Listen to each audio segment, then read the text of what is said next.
What's up, everybody? How we doing? Welcome to Academia Under Attack, featuring Dr. James Lindsay. Who's ready to hear from Dr. James Lindsay?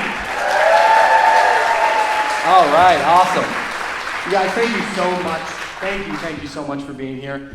Thank you for braving the Cape traffic to be here. It was gnarly today. Oh my goodness. It's a beautiful weekend, so everybody wanted to come down.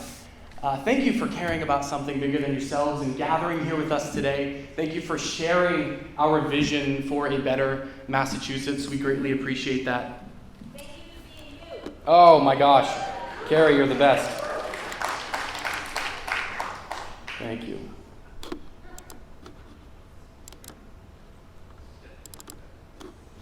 There we go. Forgot to do that. Look at that head smell. Oh my gosh.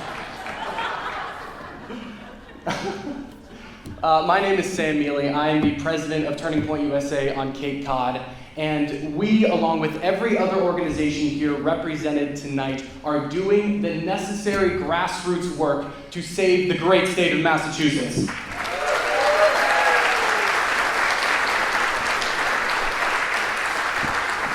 Now, I want you to take this moment just to look around and realize how small of a world we actually all live in. You know, we look at left, right, oh my gosh, I know that person, oh my gosh, I know that person. Cape Cod is such a tight-knit, local, small community. So while you're here, take this opportunity, gain those local connections, and continue to build and cultivate those relationships. And I hope every single one of you, I know a bunch of you already have, but if you haven't, stop at those tables out there. Talk to those wonderful organizations, learn from them, encourage them, get on their email list, stay connected, because if we want to beat the culture war, we have to have a unity, and we cannot beat it if we have no unity. Now, I know when I said that, some of you guys just got triggered, because I know, like we as conservatives, we've experienced the speech police in our society twist that word to mean something it doesn't mean. But in fact, unity is a biblical thing, it is a moral thing. It's important we understand what it actually is. You see, unity is not compromising on basic truths or combining truth and lies or right and wrong. Those things don't go together. It's not compromising your common sense or your moral ethical code. I saw one definition of unity as, quote, a thing forming a complex whole. Now I think of the most complex thing and the thing that all other unity flows out of, and that is in the three persons of the Trinity. Go through this. You've got God the Father, God the Son, and God the Holy Spirit. Each three of them are different, distinct, separate beings, but totally and completely one God. Amen. And that is the greatest form of unity known to man. And since we are human beings made in his image, shouldn't it ought to be our prerogative to follow his example, the map that he has set out for his people? And us as individuals, we have different ways we think. We have different roles that we play and different beliefs that we hold. However, in pursuit of a common goal, we set aside minor differences, we set aside minor preferences in pursuit of a broader vision. But we can do this without ever compromising that broader vision or compromising those overarching truths. Obviously, there's a line. We've got to find the line between, what we can tolerate and what we can't tolerate. And that's a whole nother conversation we got to have. But it's important to understand that you got to put aside minor differences, but you can do that without sacrificing important truths that are critical to executing the vision. And this makes our jobs as conservatives, our battle plan, so to speak, metaphorically speaking, fairly simple. All we must do, we as conservatives, will stand in the gap between the predator and their prey. It's very simple. There are three things. We unify under a common vision. We show compassion to those who are hurting, but we will not give an inch to those who have inflicted the pain. There is a line there, and we must find that. And this is how we beat the left. And when I say the left, I don't mean Democrats, don't worry. Okay, well, I kind of mean Democrats, but there's a nuance there. No, what I mean by the term left, it's so much deeper than a political party. The left is a movement. It represents a movement away from everything we, as God-fearing, freedom-loving American patriots, stand for. You know the part in The Lion King? Go with me on this, I promise. Just go with me. You know the part in The Lion King where you've got Mufasa and you've got Simba up on top of Pride Rock and they're like looking out over the horizon, and Mufasa in that deep gravelly voice is like, everything the light touches is our kingdom. You guys remember that? Okay. The left is kind of like that. Only like not at all, and like the evil version and completely opposite. You know, it would be more like, everything the left touches turns to crap. That's the left version. Now, I didn't come up with that. I think Dennis Prager said that. But yeah, it's true. Everything the left touches will be destroyed. Particularly, we have seen this in our education system. And that is obviously why you all are here today. It seems like, what happened to our colleges? What happened to our universities and our education system? Did woke ideologues really hijack it? Is academia really under attack? And we're going to hear from Dr. James Lindsay about all of that in just a few moments here. And I do want to remind you, there is going to be a Q&A for Dr. James Lindsay. So if you have any questions, start thinking about them now, write them down, start brainstorming, and we're going to have a Q&A after. And we here at Turning Point USA have a policy that if you disagree, you come to the front of the line. We are pro First Amendment. We want there to be healthy disagreement. Please stay civil, obviously. But if you disagree and you have a question, just let one of our volunteers know, and you can come to the front of the line and ask your question. So that is how, that is the priority that we put on free speech, and we're not just here one side talking. I promise you that there are so many different opinions and beliefs within the broad conservative movement. There's a spectrum of what people believe, and and we've executed unity fairly well. And those are the minor differences that we've set aside in pursuit of that common vision of protecting the prey from their predators, protecting the innocent in society from those who wish to inflict harm. But first, before we get started, I'm going to have my pastor from Lighthouse Christian Fellowship, Mike Allen, come out, and he's going to open us up in a word of prayer. Thank you, Sam. The great theologian Wayne Grudem said that there are 4 ways that people address politics from a measure of faith. Some say that my politics is my faith, and so certainly the left believes that's their ideology. Some say, don't talk about politics, just bury your head in the sand and ignore it. Others will say, let's just do evangelism and not talk about politics at all. But he says, we believe that the biblical perspective, the responsible perspective, is let's engage the political realm, let's engage culture as people of faith so that we can be salt and light and be a blessing. The scriptures command us to pray for our authorities and those over us, to ask God to direct them and to guide them. And so we are so glad that we get to be a part of what God is doing in our midst here in Massachusetts. Would you pray with me? Almighty God, thank you that you are sovereign of all creation, and in your perfect sovereign plan, you have decreed that we could have the chance to be here tonight. And who knows, as Mordecai said to Queen Esther, that you, God, have appointed us for just such a time as this.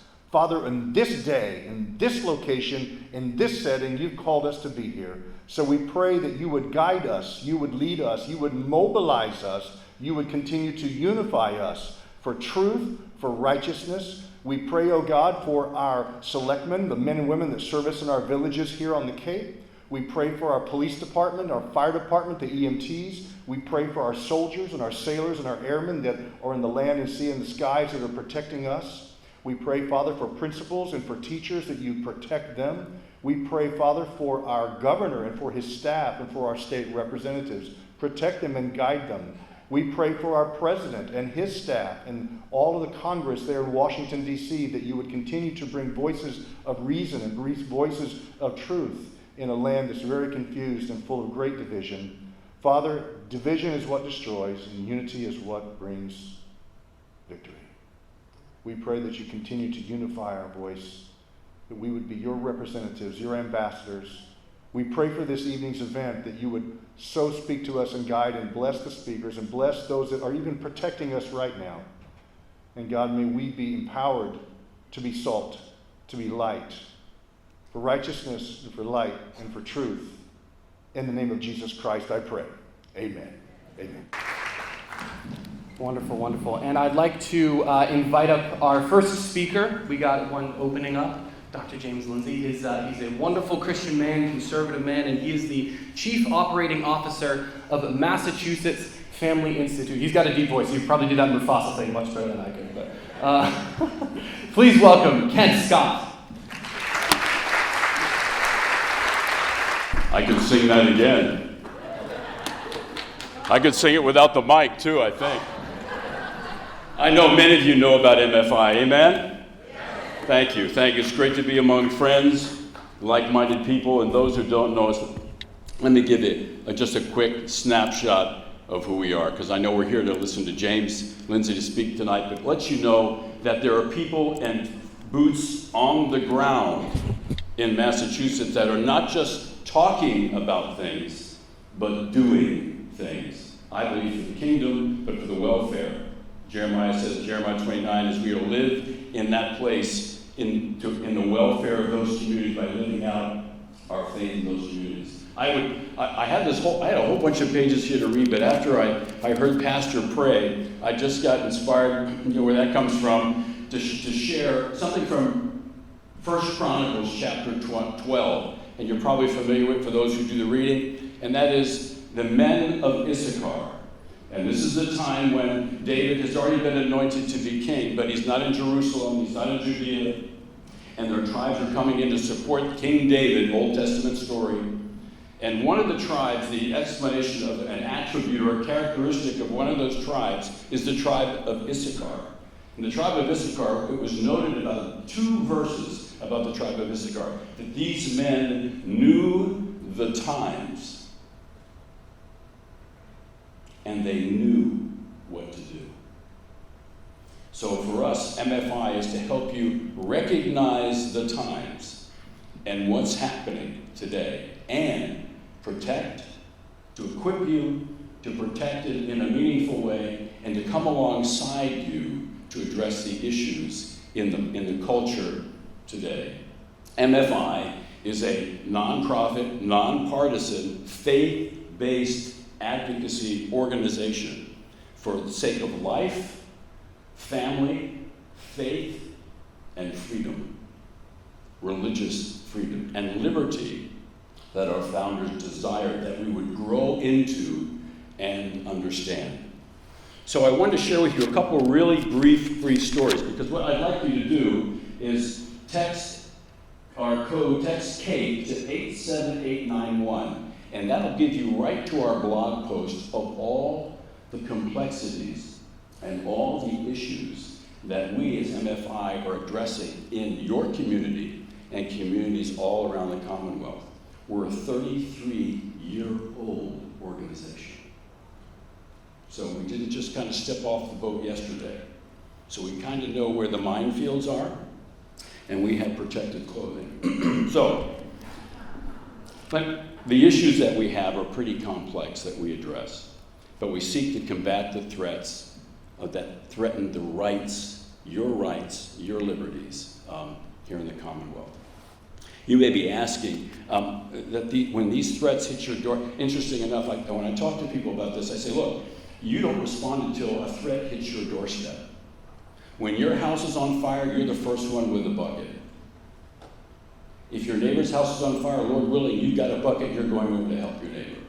That's what MFI does. We grab the bucket and help our neighbor. But you may be asking, where does this come from? How can they do all the things that are happening and threatening our liberties? How can that possibly? They can't do that. Oh, yes, they can. So you need to be equipped. So let me share a couple of things that are happening in the Commonwealth very, very quickly. Specifically, freedom of speech being denied. How many of you heard the story of the courageous 12-year-old boy in Middleborough, Massachusetts, named Liam Morrison? Do you know we're still in appeal on that case right now? If you don't know the case, it's a courageous young boy who wore a t-shirt that said, there are only 2 genders. And we're still, a year later, still battling that from district court to appeal court, and so on and so on and so on. He was courageous. And so our teachers, believe it or not, are courageous too. Any teachers in the room? We pray for you. Teachers, because teachers are being threatened now and being scared out of their own profession because they're not willing to deal, or they're being pushed out because they're not willing to use sophisticated pronouns. How about pornographic, explicit sex education? You know about that? How many of you know about Worcester? Oh, let me tell you about Worcester. 3 years ago, parents decided that they weren't going to deal with the explicit pornographic materials in sex ed in the 5th and the 6th grade. And that first year, five families pulled their kids out, opted their children out of sex education, comprehensive sex education, because of the pornographic material in the 5th grade. The next year, 3,000. The next year, 4,000. We're in our 3rd year now. We just finished the 3rd year, another 4,000. If you do,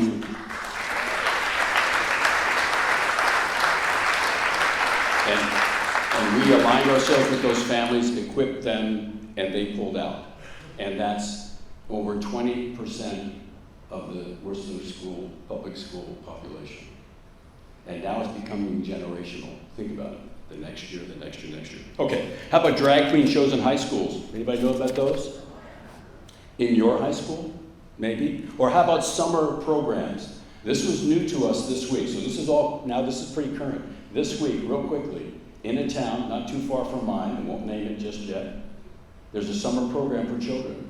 And what they didn't tell the parents is that there's a drag queen and drag king show in the summer program, run by municipal employees. Oh, sure, I'm just about to take my kids and put them in a summer camp. They didn't tell anyone. But someone just like you said, you know what? MFI, I heard this. So we got on it. How about saving girls' sports? How many of you all have signed the petition, the MIAA petition, to say, stop, make your voice heard, so that they changed their policy? Or the girls in Dighton, Rehoboth that were hurt because of the ice hockey slam in the face, or a couple other towns where boys are playing on girls' sports. There are towns right now that are looking to put policies in place to protect coaches and females when they are opposite sex playing in their sport. And they can step off and not be penalized. MFI. Okay, I'm really going to be done here. Thanks, Sam. Thank you. Last one. I had the opportunity, humbly the privilege to speak at the State House 2 weeks ago.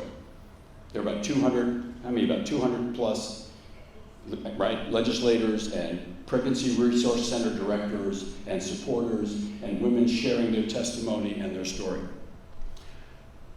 In the budget this year, you're probably familiar with it, in the budget this year, $1 million. The governor, the Healy-Driscoll administration put $1 million in the budget to create a smear campaign against pregnancy resource centers all across the state. Charlie Baker redlined it. She approved it. And so now we are debating it everywhere we can and supporting pregnancy resource centers to sharing their story and the truth about what they do. Because the smear campaign is, since they don't provide abortions and they're, quote, a medical facility, then they're being disingenuous to the community. Really? These are non-profit, wonderful places all across the Commonwealth where lives are being saved and women are being attended to. Thank you. I just want to give you a snapshot of what MFI is doing. So you'll follow us, and if there's an opportunity that you would like to be engaged with us in any capacity, we have just begun to develop now and will soon be released, probably within the next 30 to 60 days, the MFI Legal Center.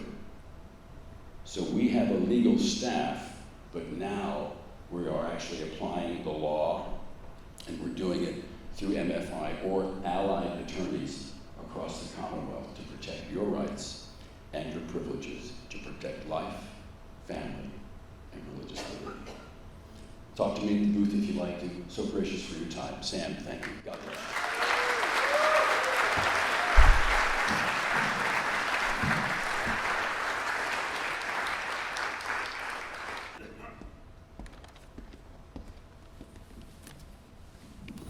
How's it going, everybody? We're 5 minutes away from hearing James Lindsay. 3 minutes if I can talk fast. So I promise he'll be right out. And I just want to say, how great is it that with everything that is going on, all the attacks on freedom of speech, that we can still gather here today in a state like Massachusetts and share our beliefs. How great is that? We live in the greatest country.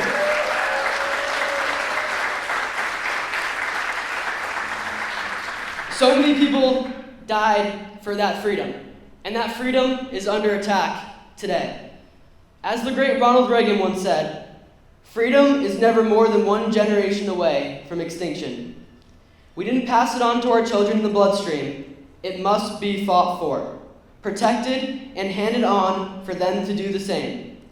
Or one day we will spend our sunset years telling our children and our children's children what it was once like in the United States where men were free.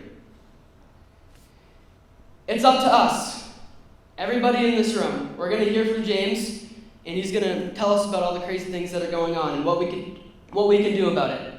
But if we don't go out of here today and say, what can I do? Run for school committee. Do something. Everybody has a job to play. That is what made America great. Not all these elite politicians telling us what to do. It's the people of America that made America great.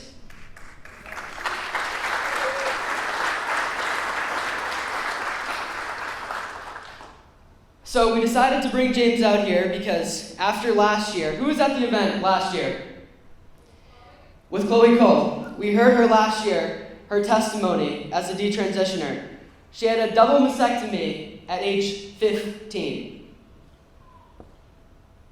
It makes you think, how the hell does that happen?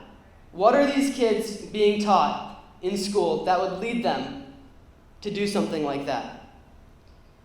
Many of us are baffled, wondering how we've fallen so far. How do we not even know the basic truth of reality that men are men and women are women? It's the most obvious thing.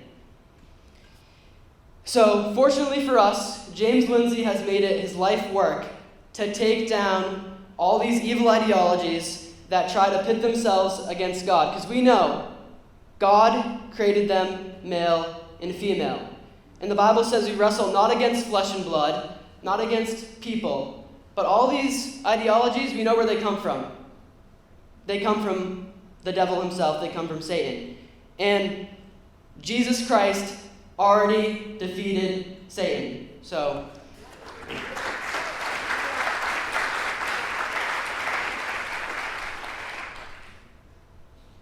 James, he's gonna show us what some of these demonic beliefs are about, and he has a PhD in mathematics. So this guy, I mean, the breaking down of the leftist literature, you guys don't want to read it. Some of the stuff that's in it is, I mean, absolutely ridiculous. So let's give a round of applause to James. Thank him for coming out here and reading and doing all the work that he's doing.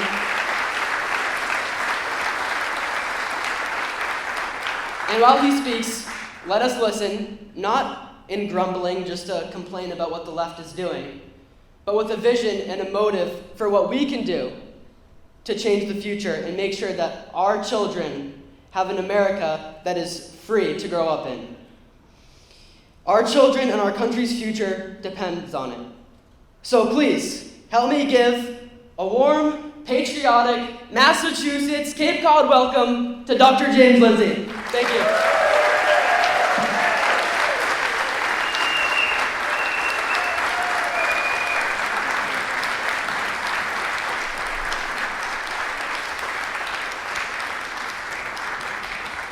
I look pretty serious right there, don't I?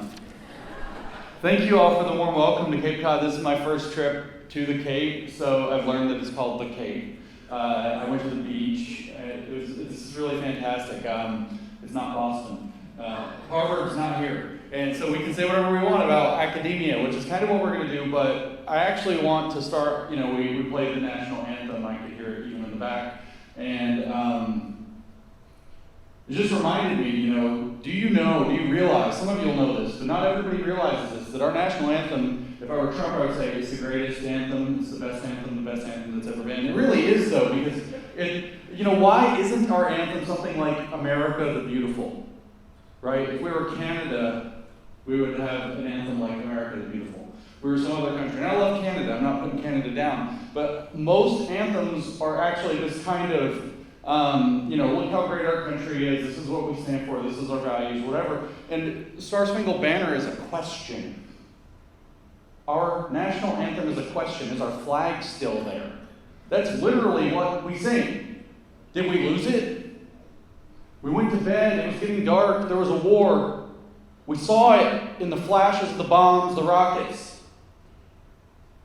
But is it still there as dawn is coming, as the sun's starting to come up? I get a little emotional even thinking about it. That's what Francis Scott Key was wondering when he wrote it.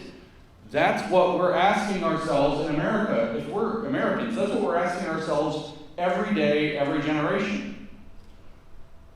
We are always a generation or something away from losing our freedom. Is this republic still here? Benjamin Franklin said, he was asked, what kind of a government did you give us when they walked out of the Constitutional Convention? And he said, a republic, if you can keep it. And that onus is on us to keep it. We have to do our part.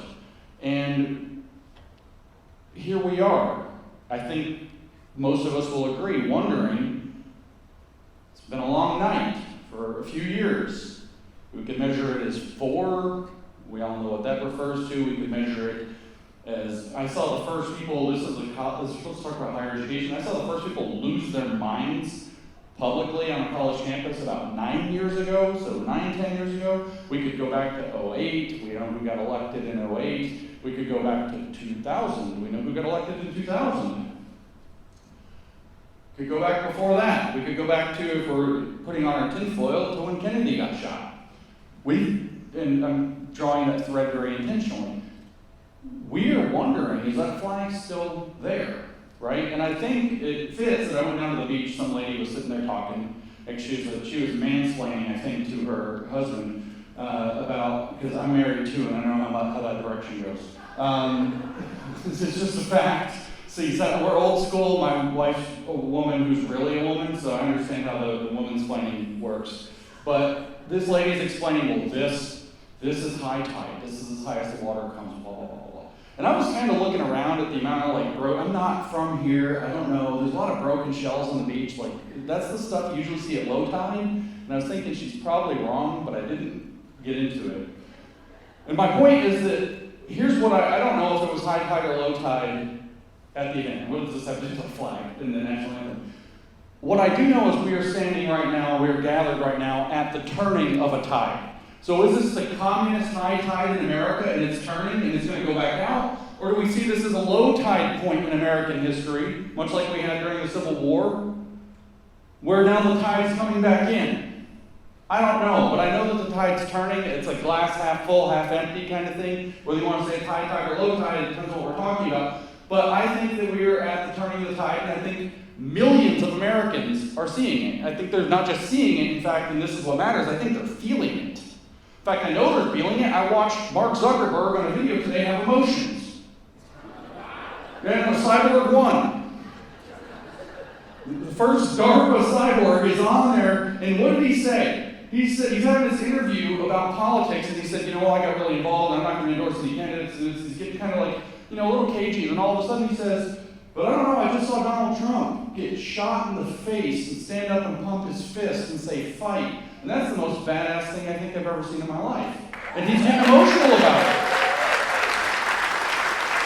So there's a dawning awareness that something is changing. We've seen it in a number of steps that are now coming very rapidly. People used to ask me, James, how are we going to beat them?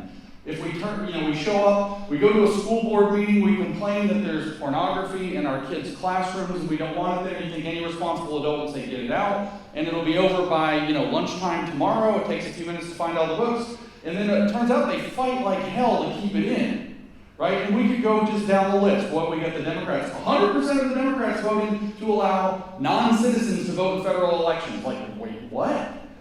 We see all of these things happening, but at the same time, we're how is this going to end if this is what we're up against is the question. And the answer is as all things like this go, which is to say all things, what kind of thing is this? It's a cartel, my friends.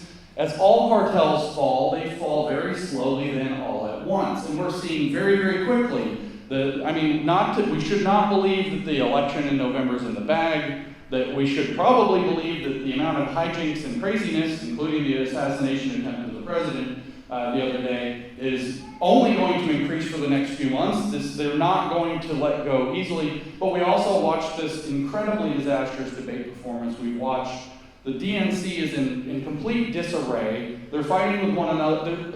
Things are just kind of lining up. And then, again, like the other day, I'm grappling with this. I don't even know what to make of it. If you know, you know. I'm not going to get into it. But I think we witnessed a miracle on live TV. So, if you're religious, it's very hard to see that. You know, my friend Trevor Loudon, I don't know if you know who Trevor Loudon is, but he's one of the best voices talking about communist infiltration in the United States, in the world. And he says all the time, he says, we're going to need some divine providence to get through this. And he talks about the fog that fell on New York Harbor at just the right time to protect Washington's troops. And then he talks about the bullets, this is his phrasing, the bullets that went through Washington's hat, but not through him.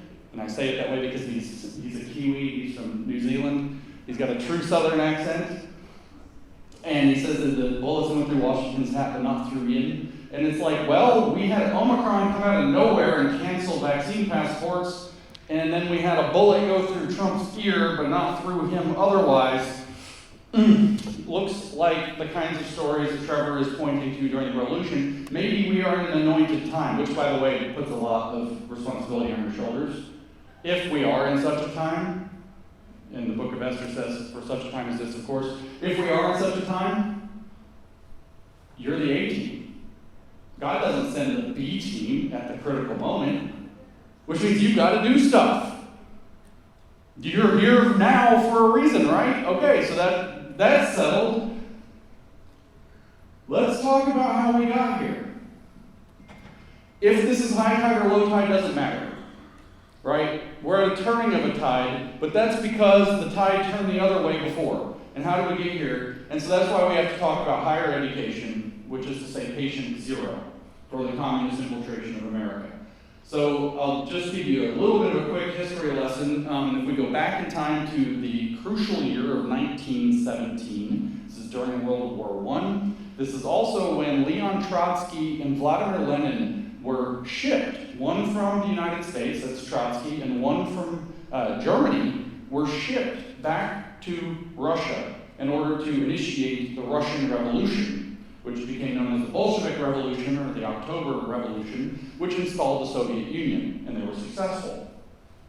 So in 1917, communism becomes a force in the world for the first time for real.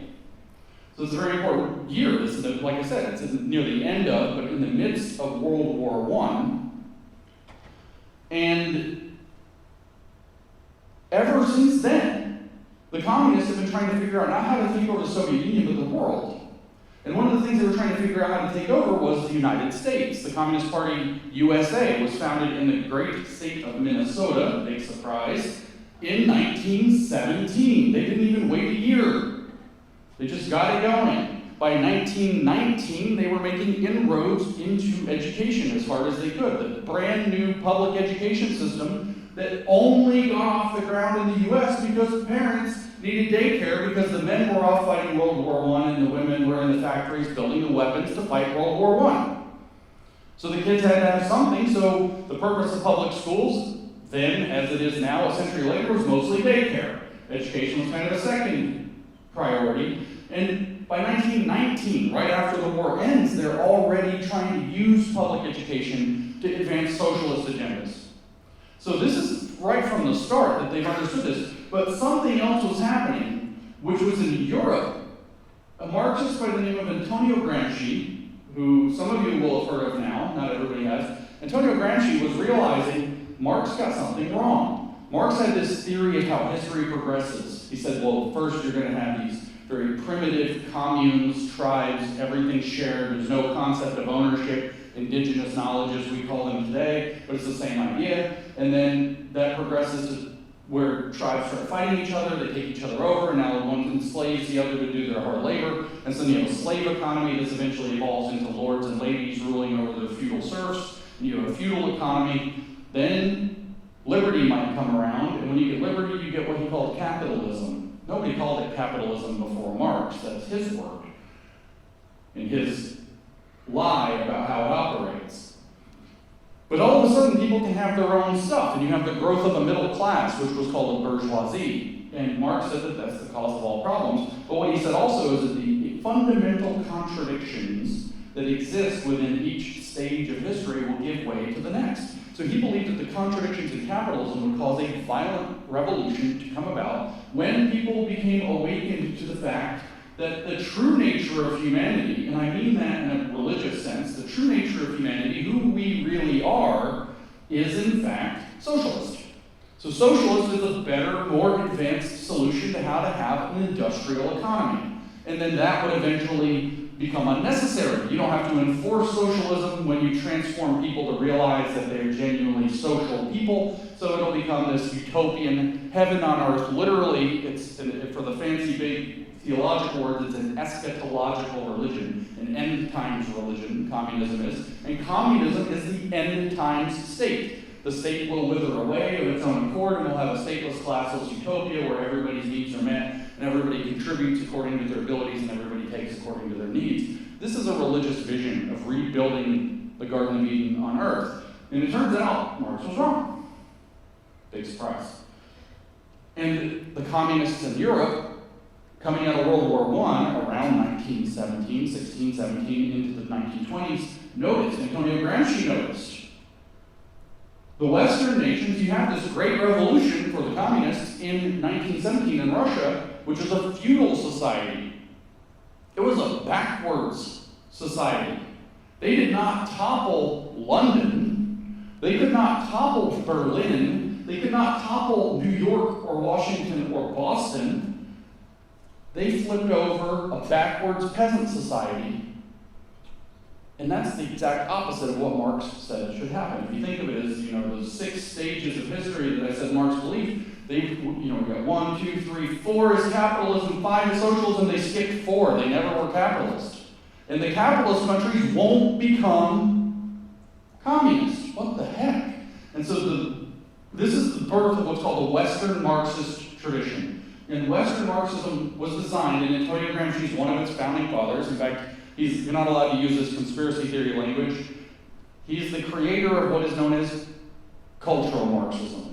You're not allowed to call it that anymore. They changed the Wikipedia entry. It's a conspiracy theory now. I have a Southern Poverty Law Center profile that says that I traffic in conspiracy theories. And the conspiracy theory it names specifically is that I talk about cultural Marxism. So we'll call it Western Marxism, which is what some of these people call it, and we'll skip that whole problem. And Antonio Gramsci was one of the disciples, and what Antonio Gramsci realized was you can't take over a Western society unless you change who Western people are. You can take over a backward society, because in some sense they don't know who they are yet. But you can't take over a developed, capitalist, free society because they do know who they are. Especially a Christian one, because they see themselves as children of God. And you just can't flip it over. So Antonio Gramsci said that socialism is precisely the religion that must overwhelm Christianity. And he said the way that you do that is by figuring out how Western societies make people into who they are. Listen to how stupid these people are. Stupid's not the right word. Evil is the right word. They believe that society makes you who you are. Your soul is the output of the social conditions you find yourself in. That's what they believe about people. Who you are at the deepest level is just a matter of the conditions that you were born into outside of your choice, thus imprisoning you in a life you didn't ask for. That's their view. And so Gramsci knew that you have to figure out how you make people who they are.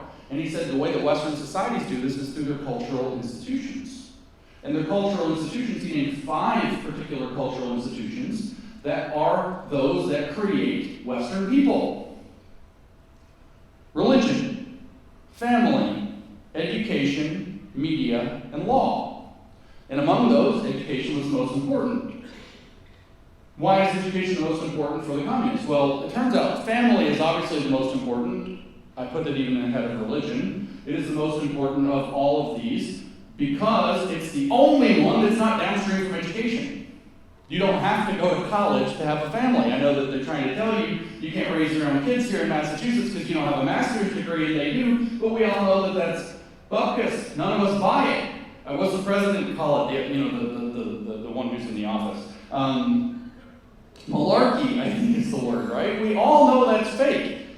But every other one, media. If you want to be in the media, what do? You go to college. You might study communications. You might study media studies or some horrible communist thing. But you probably have a college degree to become a professional in media. I know we have alt media now and people are doing it without it, but that's the way. If you wanted to be on the news, you went to college.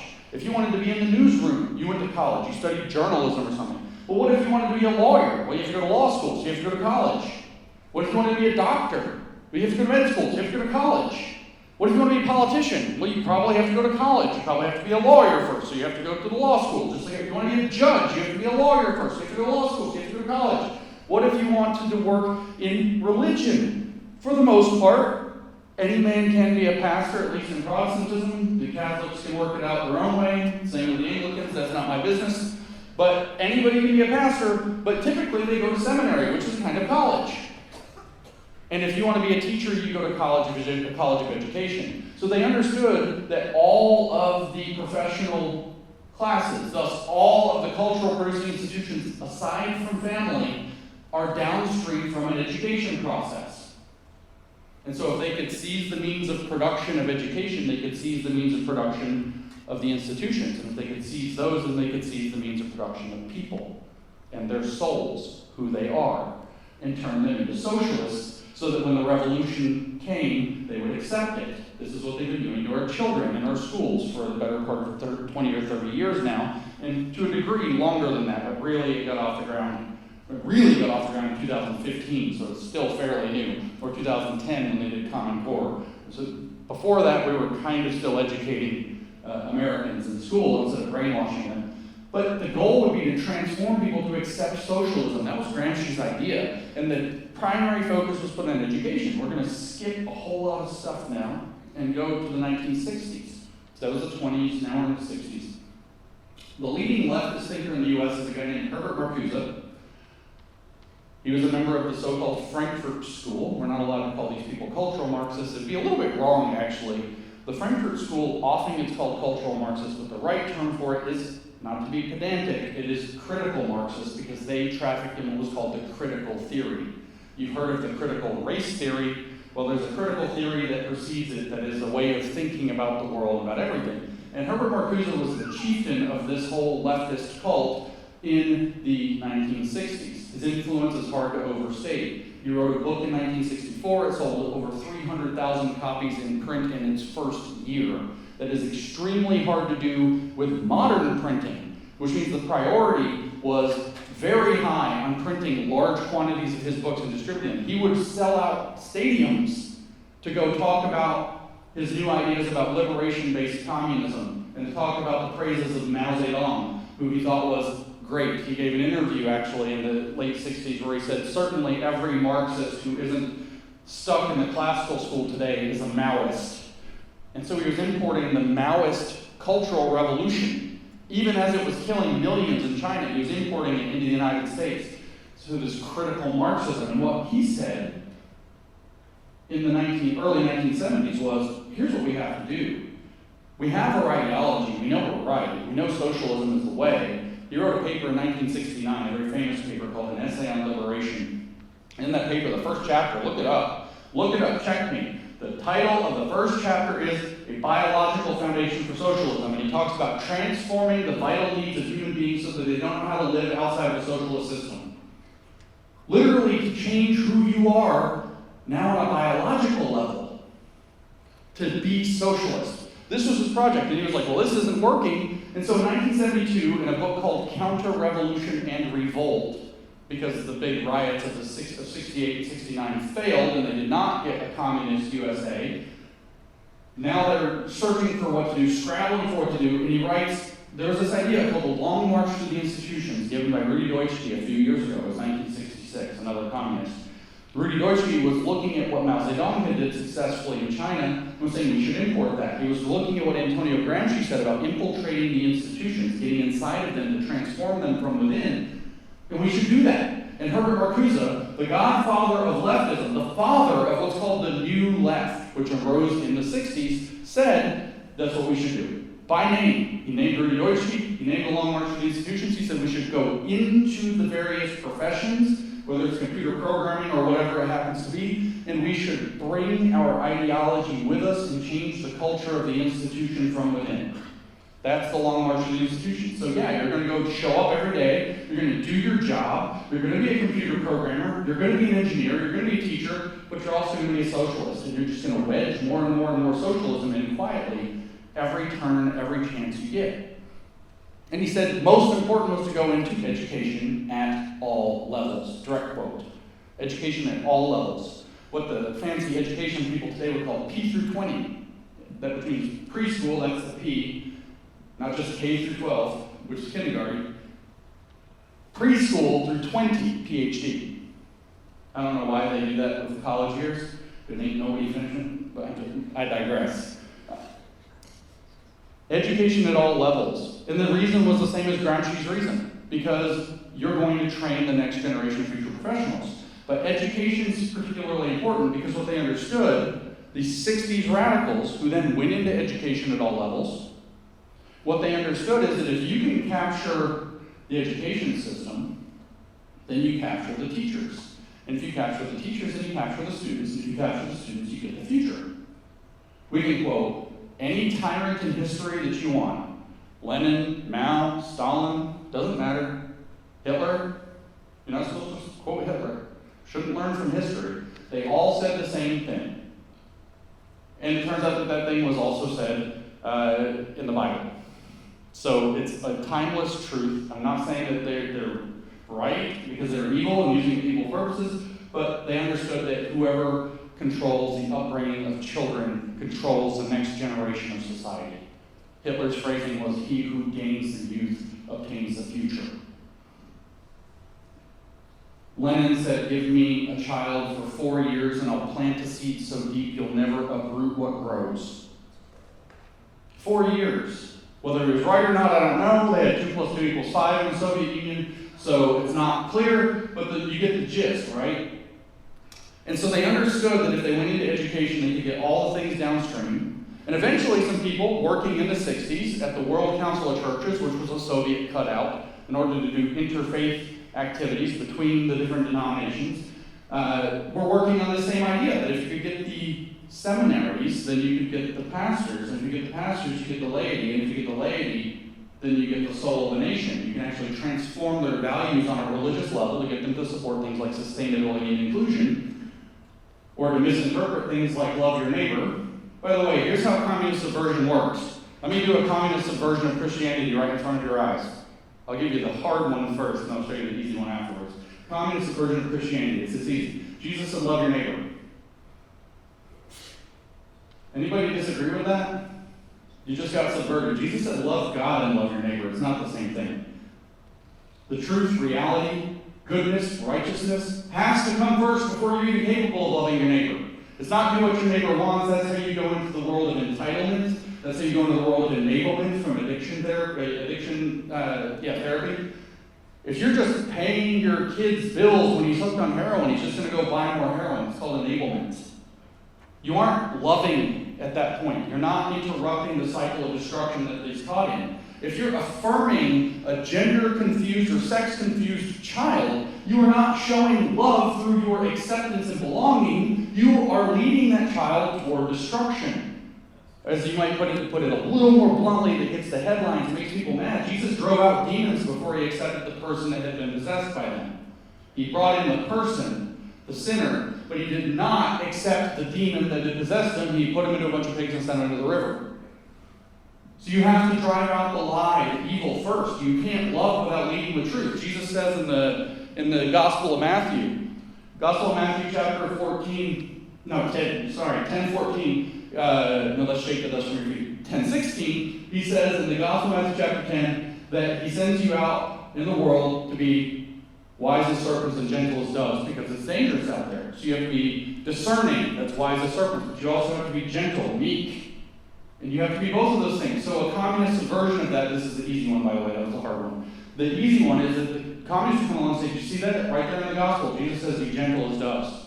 So then they can roll over you like a doormat. Jesus didn't say be gentle as doves, but you can't say he didn't because of course he did. So now you're caught in this is it a lie or is it the truth? No, it's misleading. There's another word for that, right? They've misled you. Yes, Jesus said that, but that's not all he said. He said more. He said you must be discerning and meek if you're going to go out in the world. And so what happens? Well, people start being gentle because they forget the other part, the discerning part, which goes out the window. What's discernment? Discernment isn't telling right from wrong. Discernment is telling right from almost right, which is hard. It's very easy to get tricked.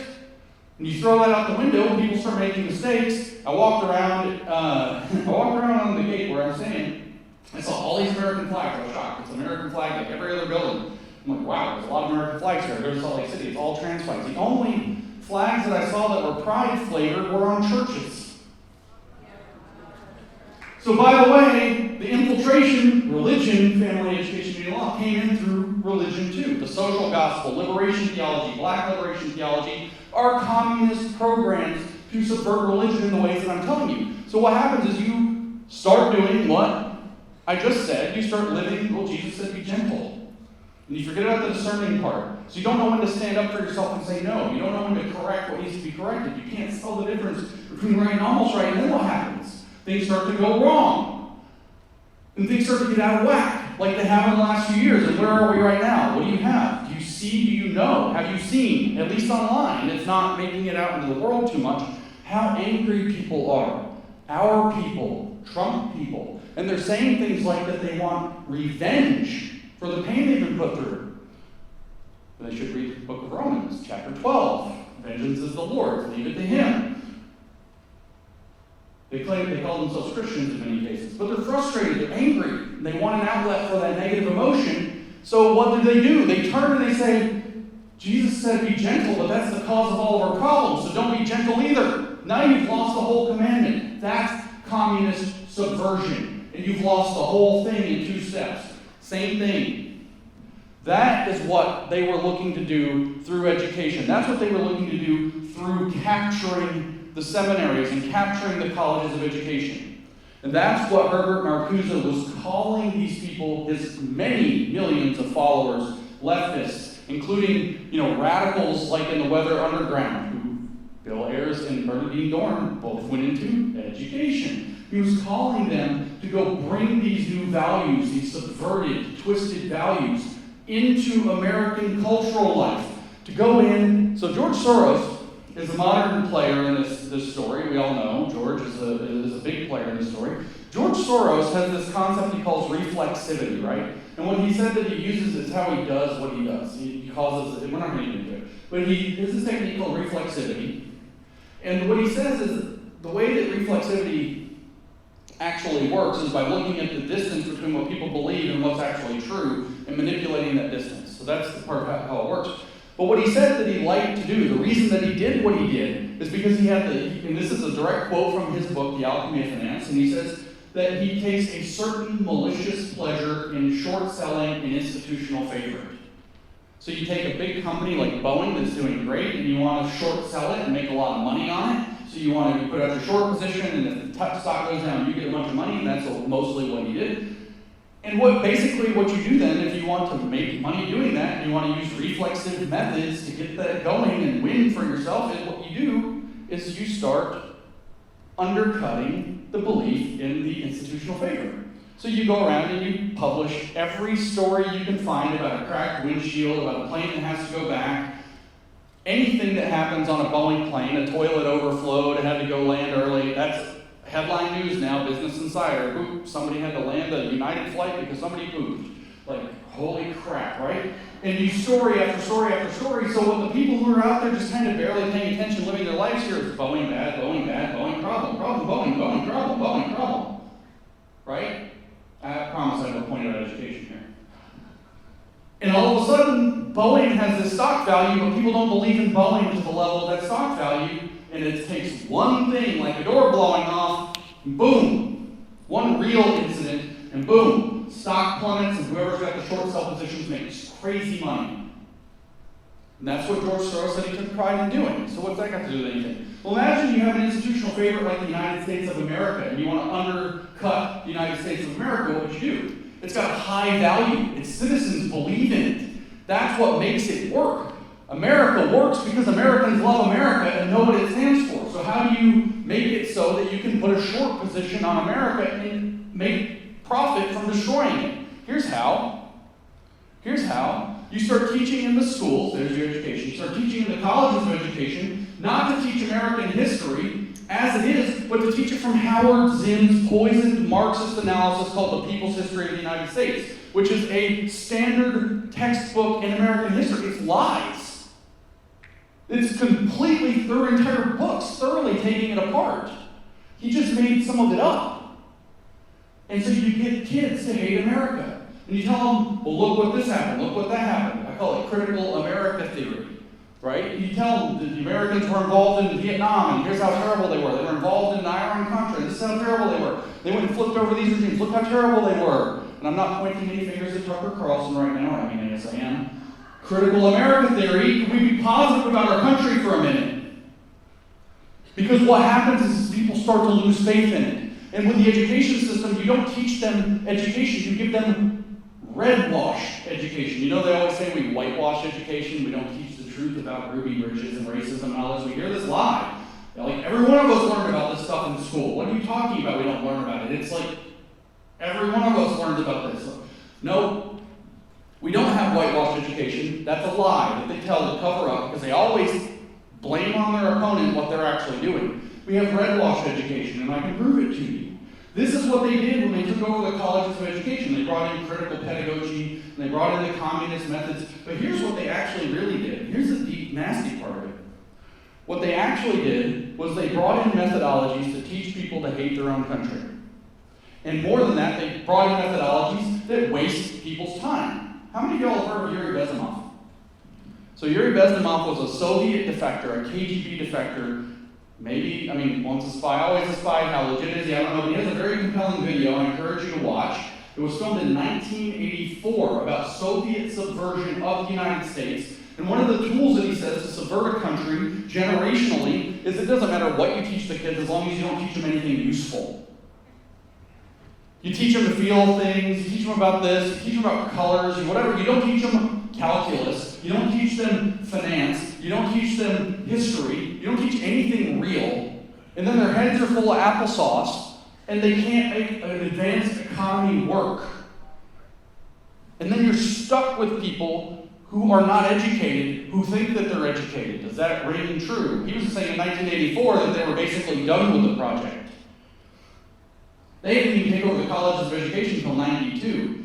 So you teach people not to be able to function in the society that their job is to uphold. And you teach them material that causes them to question the validity. The 1619 Project. We weren't really founded, I know in Massachusetts, what was Plymouth Rock, like literally right over there. 1620, carved on the rock, which happens to still be above the water line somehow with all the emissions. It's like right at the water right here too. It's like somehow it's still above water with the rising sea levels that were going to destroy the earth. Maybe that ice age they predicted in the 70s came back, who knows? Sucked up all of the water so the Plymouth Rock was. So 1619 is like, no. It wasn't Plymouth in 1620 that matters. It was when the first slave came over, which wasn't even technically a slave, in 1619. And this is the true founding of America as a slaveocracy. So you teach this, and then the kids are embarrassed about American history. It's not 1776. Nicole Hannah-Jones is the name of the woman at the New York Times that created that. And her banner on her Twitter profile for a long time, and on some article she had published with her name, showed 1776 crossed out with 1619 written instead. So you teach them a false history, you teach them empty-headed stuff so that they doubt the value of their country. Then what happens? Something bad happens, and they don't believe in their country anymore. They won't fight for their country. They can't even talk to their neighbors. So you can put under the stress of COVID, and you go straight to communist snitch culture overnight. You have Trump derangement pumped out through the media, and people lose their minds over a president who didn't do anything.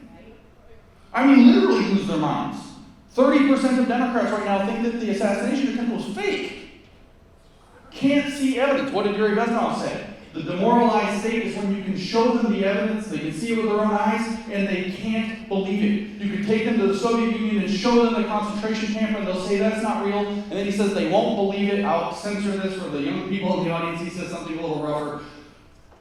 They won't believe it until the boot comes crashing down on their face. And face, he chose a different body part. You can imagine which one it was. That's the moment that they'll actually believe it. They're totally demoralized. Noodles are cooked. Can't see reality when it's directly in front of them. Like the blood on his face isn't enough. Oh, it's fake.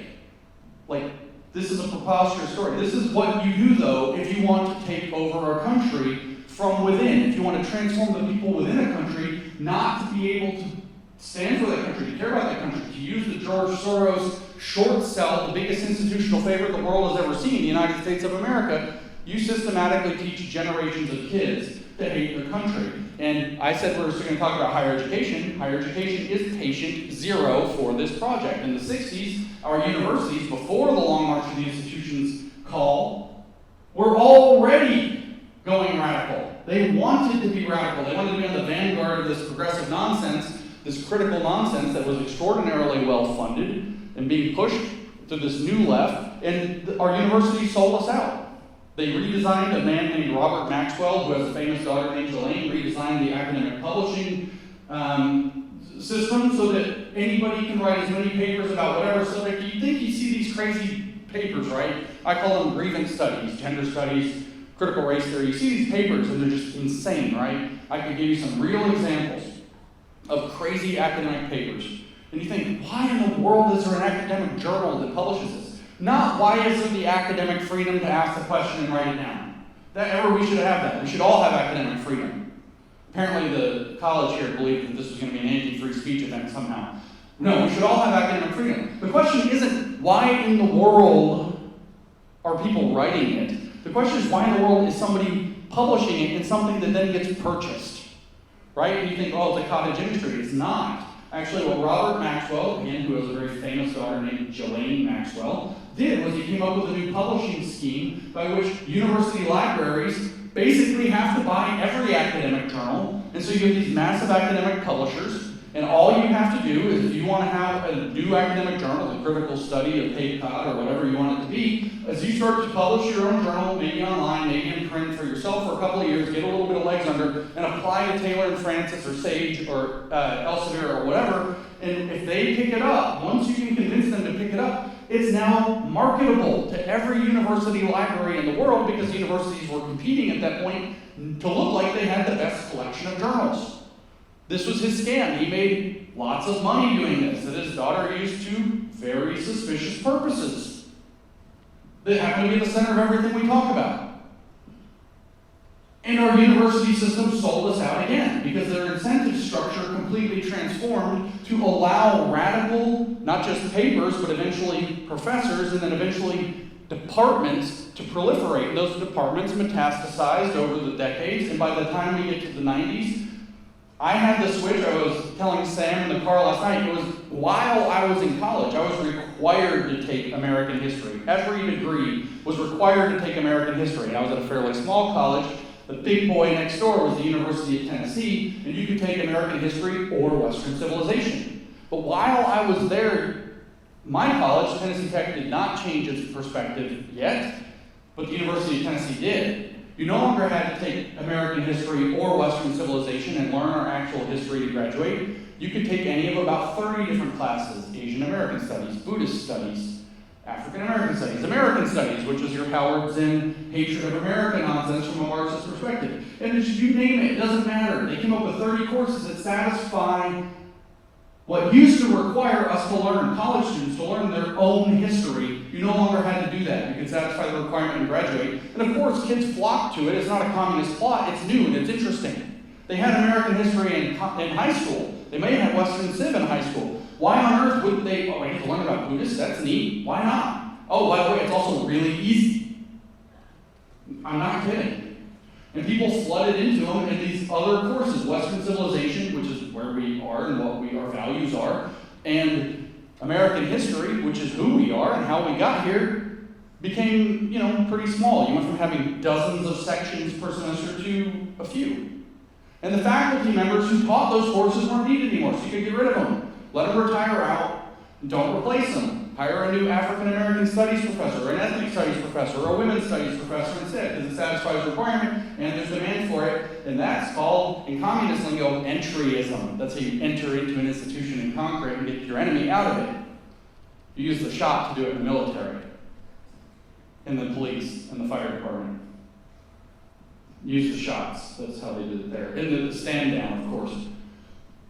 This is what they did. And they turned our colleges first. By 1992, the colleges of education, I could tell you the whole history of how it happened, were completely enthralled to the idea of critical pedagogy.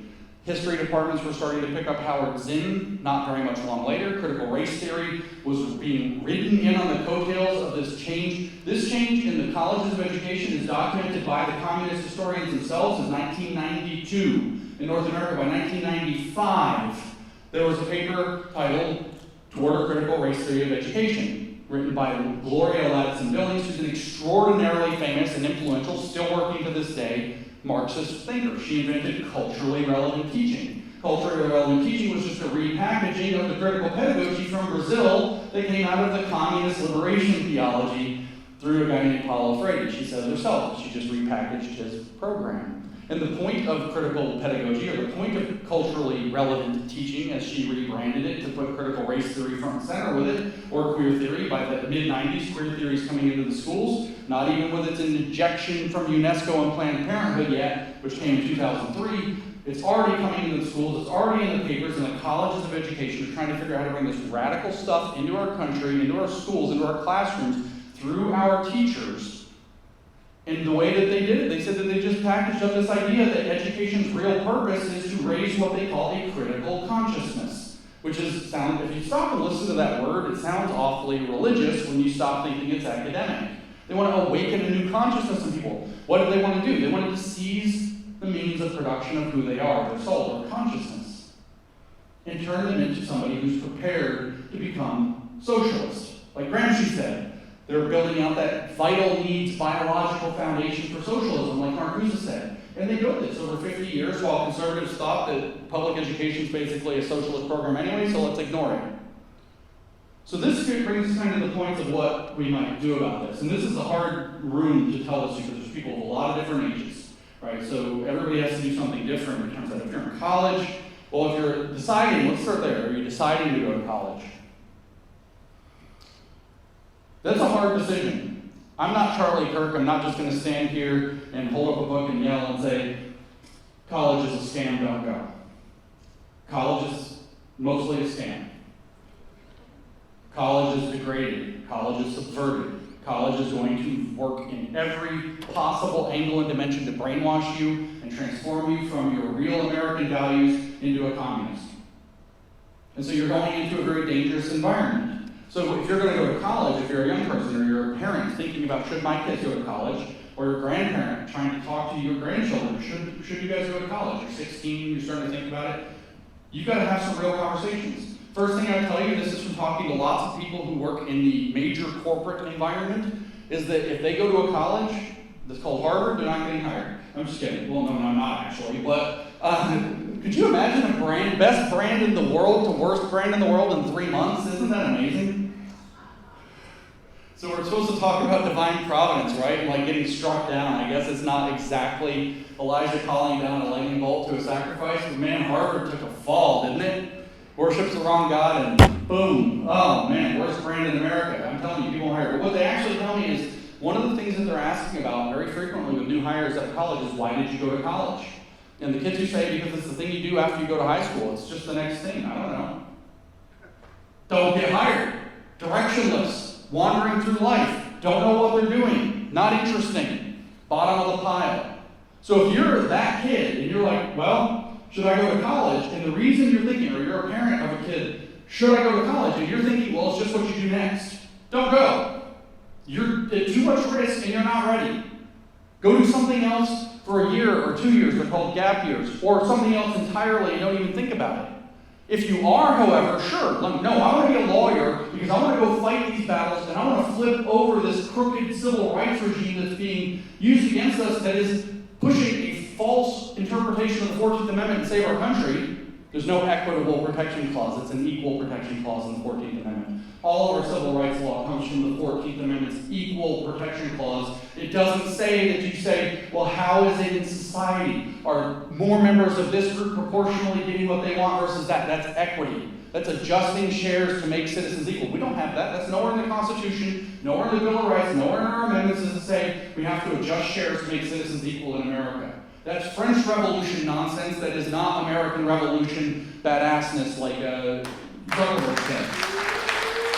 That's how you end up with people going to the guillotine by large numbers who then turn around and all get, the people that sent them to the guillotine get sent to the guillotine themselves 10 years later. That's just total chaos and destruction. That's not what we don't have an equitable protection. So you want to be a lawyer? Well, guess what? You got to go to law school. And you're going to go to a corrupt, captured law school that's going to teach you bogus law. So you're going to have double the work. You have to learn real law, and you have to learn what they teach you while you work on how to undo their lies. Are you made for that? I hope so, because America needs you. Go to college. Same if you want to be a doctor, and you don't want to bring health equity into everything, which will kill millions of Americans, by the way. If you're made to cut against the grain, to keep your values and have your values strengthened by iron sharpening iron, and you have a vision for what you want to do with it to support yourself, your family, and this country, go to college. If not, find something useful to do with your life and protect your soul from those demons. Do not go. Wait until you're ready. It's like sending somebody in to deal with a wizard, and I'm actually not joking. It's like sending somebody in to deal with a wizard. If you don't know you're having a spell put on you, it's going to get put on you. The only way you're going to stop it is to know how it works, and don't let them hypnotize you. Wow, new on campus, you're a young lady. There's a real rape problem on campus. There's a rape culture here. The only way that we can stop it is by becoming a feminist. You know what that is, what I just told you? A, how feminists recruit on college campuses, and B, cult recruitment tactic 101. You take somebody who's now dispossessed or displaced, I should say, from their home environment and put them in a new environment, make them feel emotionally vulnerable and scared, and give them a doctrinal pathway out of their tension. That's cult indoctrination. This whole thing is a cult. Woke is a cult. If you're woke, you're in a cult, I hope you get out. I really mean it. I hope you get out. It's destroying you, and it will destroy this country. And then you're really going to wish you got out. You're not going to paint pictures and knit sweater wear for, on the other side of the revolution and the socialism. You're going to the salt mine like the rest of us. It's really not good. And if you're a radical, you're a problem once the revolution succeeds, so they're just going to get rid of you. You all know Harari at the World Economic Forum said that they would deal with those people, they would deal with all the people who don't have productive things to do, in fact, by giving them a combination of drugs and video games. Is that the future you want for you and your life? And you're probably not going to have kids if you're living on drugs and video games. That's what they envision for you. You think you're working for a better world? Drugs and video games. Yeah, you get your universal basic income and a pizza delivered by drone, I guess. So, what if you aren't thinking about going to college? Or what if you're in college already? Actually, let's start there. If you're in college already, you need to be absolutely certain you're taking steps to get involved with other people who share similar values. You need to be going to your church, you need to be staying close with your family, and you need to be getting your grounding. You need to be reading things like the Constitution, the Declaration of Independence, the Federalist Papers, the Anti-Federalist Papers, the history of this country as it really was, and inoculating yourself so that you come out way more based, real, and stoic because of your college experience, or in spite of your college experience, rather than getting indoctrinated. And you need to be a beacon of light and hope to your friends on campus. They need to know you exist. You can't hide. No more cowardice. They need to know you exist. If they try to kick you out, they try to harass you, take it. Turn the other cheek. You want to slap this one, get the other. That's your job. That's your job. And be a beacon of light and hope and support to your friends and neighbors. Because every one of the people on this campus is too afraid to speak up, or any campus that's too afraid to speak up, is too afraid to speak up because they don't know where their safety net is. If you're going to be a person who's going to be involved in this, and you're in college, you need to make a signal. Here's the safety net, Turning Point USA, whatever it is. There's other organizations in different places, Young America Foundation, the YAF, there's College Republicans, there's a lot of different things. It doesn't have to be Turning Point. I'm supposed to pimp Turning Point here. I'm not on Turning Point's dime. I'm just telling you, pick your poison, but do something. Become that beacon of light for your fellow students, and don't cave in. Educate yourself outside of what they're trying to brainwash you, and learn how they're trying to brainwash you, and make fun of it. I'm serious, make fun of it. The devil can't withstand mockery. You can't be laughed at. Hates it. That's why they crush comedy. That's why Dave Chappelle got smashed. That's why all these guys, they don't like comedy. Their stuff's really funny. I mean, like, 83 genders? You can have tree as your gender? Tree? Tree self as the pronoun? Like, that's a bad joke that wouldn't even make the Saturday Night Live cutting room floor.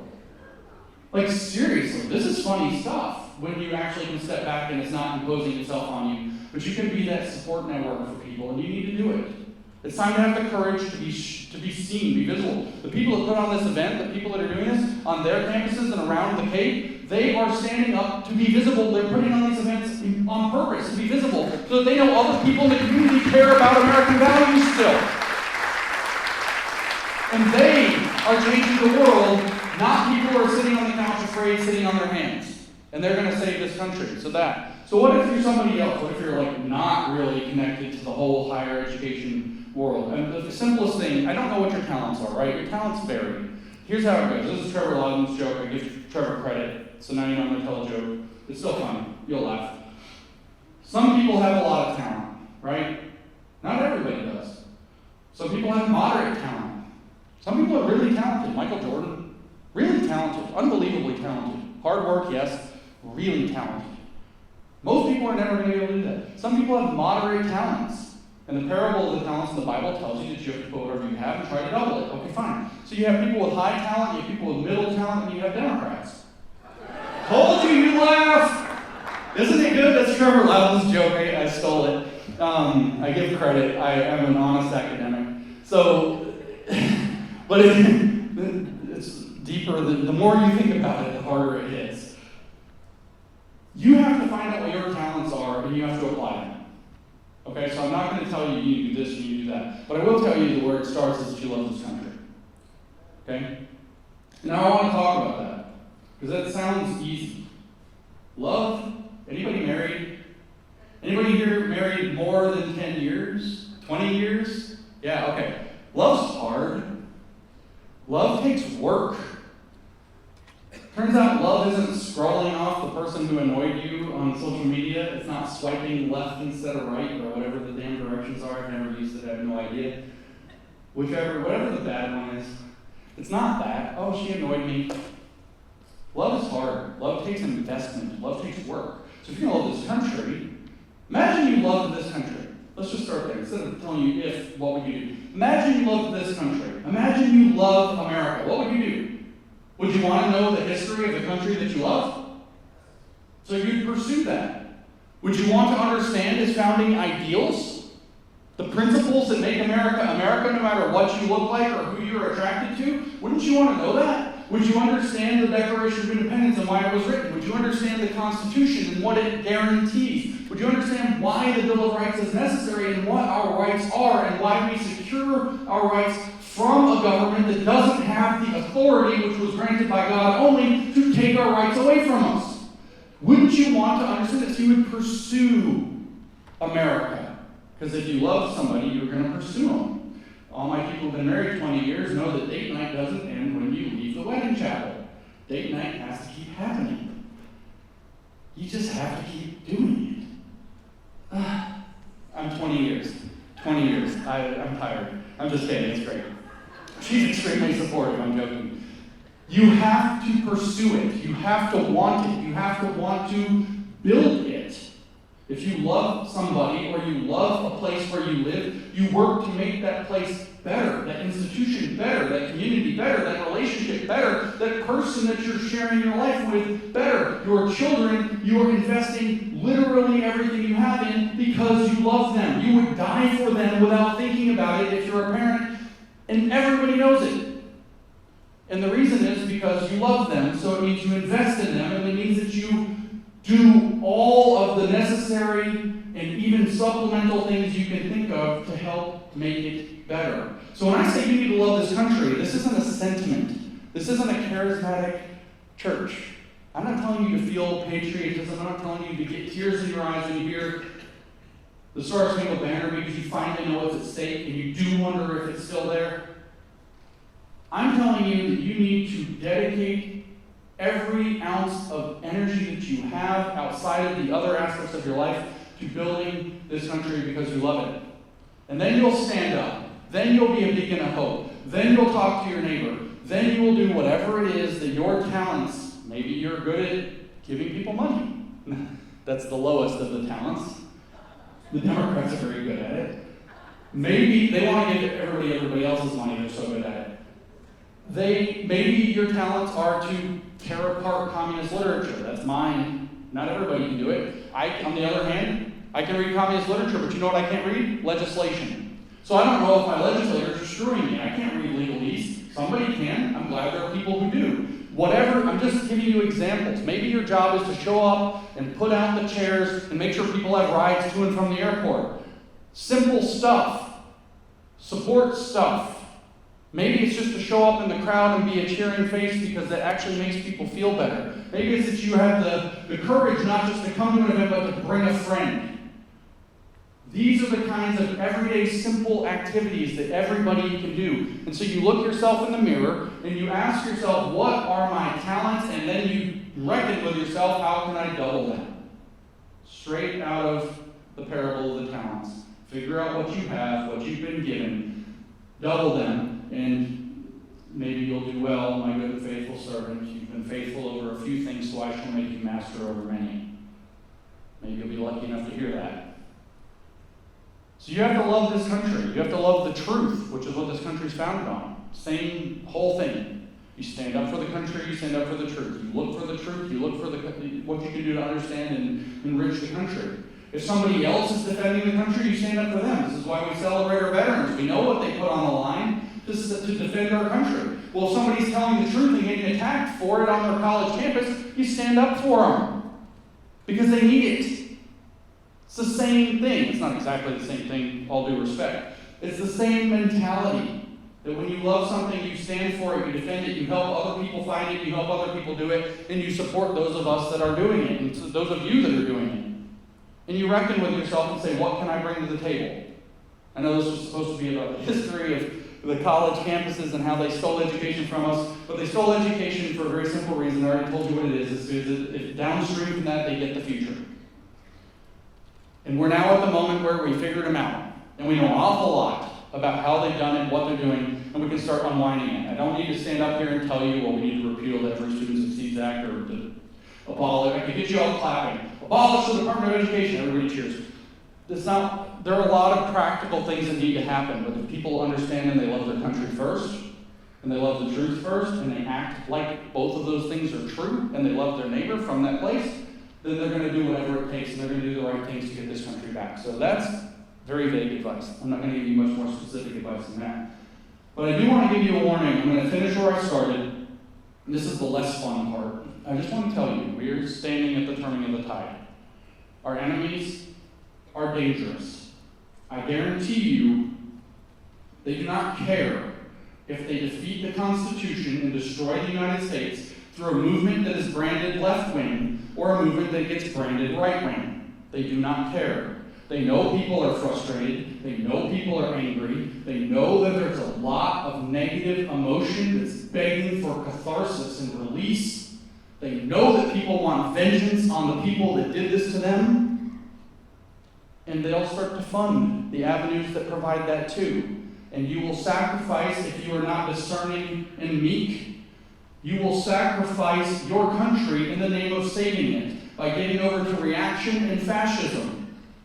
I don't only preach against communism. Fascism is idolatry of the state as well. Communism sees the state as a Christ figure that will sacrifice itself to a stateless, classless society where everything's perfect at the last moment and liberate humanity from all bondage. It's a Christ figure. Fascism sees the state as God Almighty himself, and everyone will bend the knee. And this is the language they use. And we can lose America thinking we're winning it if we give over to negative emotion and take our eyes off the North Star of liberty. We are here to be free people. Our souls crave to be free people. I was telling Sam last night over dinner, and he kindly took me out, and I was telling Sam that you can't even compel religion legally. You can't compel the first commandment by law. Because God gave us free will so that we can pursue the good, the true, and the beautiful by our own volition, by wanting to pursue it. And when the state tells you you have to, that's already been stolen from you. So we cannot wander into crushing freedom to stop a movement. We have to advocate for freedom everywhere we go, and we have to fear for the reaction that will be stoked. You say the pendulum's going to swing back. Well, it sure will. But you can damn well bet somebody with an awful lot of money like George Soros is going to be pushing it so that it hits something he wants it to, and that push looks like infusions of billions of dollars. You fund the right, you fund the left, you fund the fake right. So at this moment, at the turning of the tide, don't lose your head, don't lose your North Star. This is about America, and if you love America and you love the truth, you won't. That's my last word. Thank you.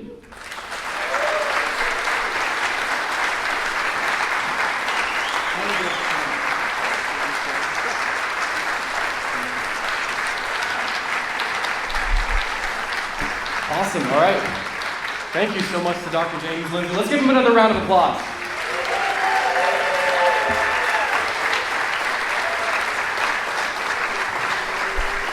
Didn't know I was a preacher, did you? All right.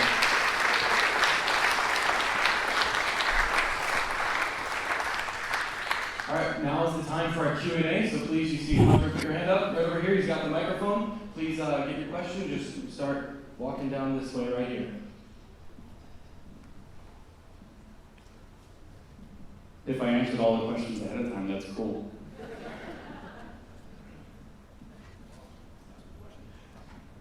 Is the mic working? Are we good? All right. Hi, I have a question about transgenderism and homosexuality. I've worked with a group of parents in the Boston area, many of whom are Democrats, pretty wealthy people who have their children in private schools. And they had a gentleman who came to our first meeting who spoke about transgenderism and gave the history of it and the progression and all. But what I spoke about, and the questions I raised was, people don't see this. You know, the presenter himself said, I have no problem with gays and lesbians. But what they don't realize is that this is progressive. Okay, so the acronym that we've all become far too accustomed to and caved into using, this is a tactic the left does, is it gives you a term and makes you use their term because that's just what everybody calls it now. So in this case, you know, you've all heard, for example, that there was a bill in Florida called the Don't Say Gay bill. You can go read the bill. It never says anything about saying gay or not saying gay at all. It has nothing to do with it. So they created a term that we all have to refer to it by so people know what you're talking about, and then you use their language and do this. Well, there's this acronym you're all familiar with. Well, you can only be so familiar with it because it turns out that it changes every other Tuesday. And it's LGBTQ, and then we'll just put a plus. Right? I mean, we could add the I, the A, the other I, another A, and there's a second Q. Sometimes there's a hot dog emoji on there. I don't know.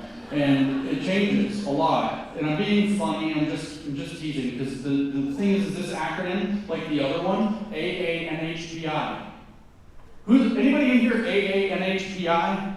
Do you have fond memories of growing up in Pi? This stands for Asian American Native Hawaiian Pacific Islander. Let me tell you a joke. A Korean, a Japanese, and a Chinese walk into a bar, and the bartender says, you all have the same culture. That's it. It's the whole joke. They're different cultures. This is the most racist acronym ever. These things are synthetic coalitions. And in the case of the LGBTQ+, we'll leave it at that. The plus stands for pedophiles. It does. It does. They tried to put the P on there since the 70s. I know that's controversial and glib, but I know I'm in Massachusetts and I might be arrested before I get out of the building. And no, I'm sorry, that's Canada. I did do literal hate speeches of that sort in Canada, and I did not get arrested by the grace of God or something. The fact is that L, G, and B are people who are trying to live their lives. Some of them have become radicalized, but the Q in particular, the T is challenging. I'm not going to get into the weeds of the T, although that was a question, so maybe I have to. The heart of the problem is a radical ideology called queer theory that you may or may not have heard of, that is extraordinarily, deeply rooted in communist theory, and its goal is, in fact, to create radicals. There's a one-to-one mapping, what I used to call when I was a mathematician, an isomorphism between what we might call Marxism and queer Marxism, where everybody is actually born a socialist and has to be deprogrammed to understand that they're a socialist because they've been brainwashed by capitalist values and bourgeoisie values. We could just map that on that everybody's actually intrinsically born queer. They say that queer is a horizon of possibility, like communism is a horizon of socialism. It just goes on and on and on. People are brainwashed or straightened out. So the queer radicals are Marxists, and they are hiding behind human shields labeled L, G, and B. And then they badger those people tremendously, viciously, the L, Gs, and Bs, if they don't go into the radical politics. The queer theorists have been against equality, marriage equality, for example, public acceptance, from the beginning. Talk to any gay activist who was active in the 1990s, and they can tell you they were fighting a two-front war, one on their right and one on their left. The social conservatives on the right and the queer activists on their left, both of whom were against acceptance. Why would the queer theorists be against acceptance? Because they need radicals. They need dejected outsiders who are willing to revolt against their society. So they can't have them living normal lives, going to work and it not being a big deal. They need them mad all the time. And so they fought against equality. They fought against acceptance, and they still do to this day. They need to radicalize people, and they hide behind these human shields. So when we talk about the divorce of LGB/TQ, and I will admit there is a caveat on the T to a small degree, that's what we're talking about. Now what's that caveat, since you specifically asked about transgenderism? There is something older, this is a little technical and weedy, called transsexualism. And then there's this thing, transgenderism, and you can tell that they're different because if you call a transgender person a transsexual, they flip out. They do not like that term. They will not accept that term. They are not transsexual, they are transgender. Gender and sex are not the same thing. And this is very important in their theology. As it turns out, transsexuals, as troubled as they are, tend to recognize that they are troubled and that they're dealing with their problem the best way they can, and they mostly want to live their lives to be left alone. Transgender, on the other hand, your participation is required. I talked about the cultural Marxist named Antonio Gramsci. I did not talk about the cultural Marxist named George Lukács from Hungary, who came up with a theory of social reification. That which society accepts as real is real. That is what transgenderism is using. It is forcing you to acknowledge that gender is real, that gender is choosable according to you, a subjective, objective dialectic of person. That's the technical terminology for it. And therefore, your participation is required. You do not have to affirm a transsexual. You do have to affirm a transgender, or you've done a thought crime or a hate crime or something like that, which means that transsexuals, that's the other T, don't infringe upon your freedom. It's up to you how you decide you want to deal with these struggling individuals from the position of your own heart and your values and your faith. Transgender requires your participation, which is not just a demand for you to say things that you may not believe, but it is a requirement for you to act as though you believe things you do not believe. In other words, it is compelled religion. And it is a completely different thing. So, I mean, they can tell their history, or anybody can tell their history. I don't think anybody, just to sound Trumpian, I don't think anybody can tell their history better than I can. I can tell their history. We can talk about John Money. We can talk about the whole thing. And the fact of the matter is that queer theory informs transgenderism that divorces gender from sex. Queer theory informs the idea that this is up for grabs and that you somehow become gnostically awakened or special or superior by having embraced this new view of reality, and that everybody who doesn't has to be punished. And so they're a fundamentally different thing. And like I said, Q, the queer, they used to be questioning, it's now queer. Queer is a updated, modern, sexualized term for Marxists. Don't let anybody fool you. Did that adequately respond to your question? Thank you, ma'am.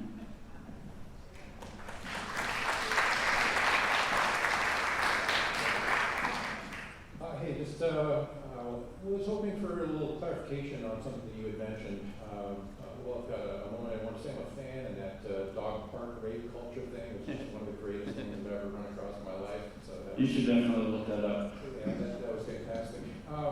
So you mentioned unions, and you specifically mentioned police and fire departments, and some kind of method of taking those over, and that's something I've never run across before, and I was hoping that you could add a couple of words. Okay, yeah, entryism is what it's called. Sometimes it's pronounced entrism, they leave the Y out, but it's the word entry, like entry through the door, ism, like a philosophy of how you enter. That's what it works. There's a Wikipedia entry, unless they deleted it while I was talking about, which they will. Sooner or later. There's a Wikipedia entry about this. This is actually an established technique, and it is the strategic method of entering into an institution, so that's the entering part, and to purge your dissenting voices, or the people that don't agree with your new ideology. What Gramsci called your counter-hegemonic values. What you call the deep state, by the way, Gramsci would have called the counter-state. It is a state within the state designed to do the opposite of what the actual state is supposed to do. So that was entryism as well, through the intelligence community into the United States government primarily. And so entryism works by finding a pathway in, and then by creating conditions in which you can purge people who would otherwise put a stop to you. Okay, so those are the two essential ingredients. And so the first, there are different ways you can do that. With the shots, with firefighters and police and the military, the COVID vaccine, if you're wondering what shot I mean, if you're asleep for the last 3 years. Mandates were used. You're either going to do this or you have to leave. You'll be dishonorably discharged. You're going to lose your retirement. You're not being dishonorably discharged is not quite equivalent to carrying a felony, but it's close if you try to get a job. It's really bad. It's like you've heard of the no-fly list, and you think, well, that's probably bad because sometimes you have to fly. Oh no, don't fly. The no-fly list is really bad. Like you can't fly, you can't go by bus. Like you can't. I don't know if you can get a hotel room. You can't rent cars. I mean, I don't know exactly, I'm making up some details, but it's way more than you can't fly. You should look up what it actually is, don't take my word for it, I'm telling you, I know that it's more, but I don't know what the details are. Okay, so I don't know everything, in case anybody wondered. I do have limits. I forgot my wife's name. Just kidding. I do know her birthday too. I know when we were married, she doesn't. True fact. It's in May sometime. The other method is actually the subversive, sneaky way in, and what the usual model for that, I put it in 5 stages. The entryism, it works in 5 stages, is that you first demand access.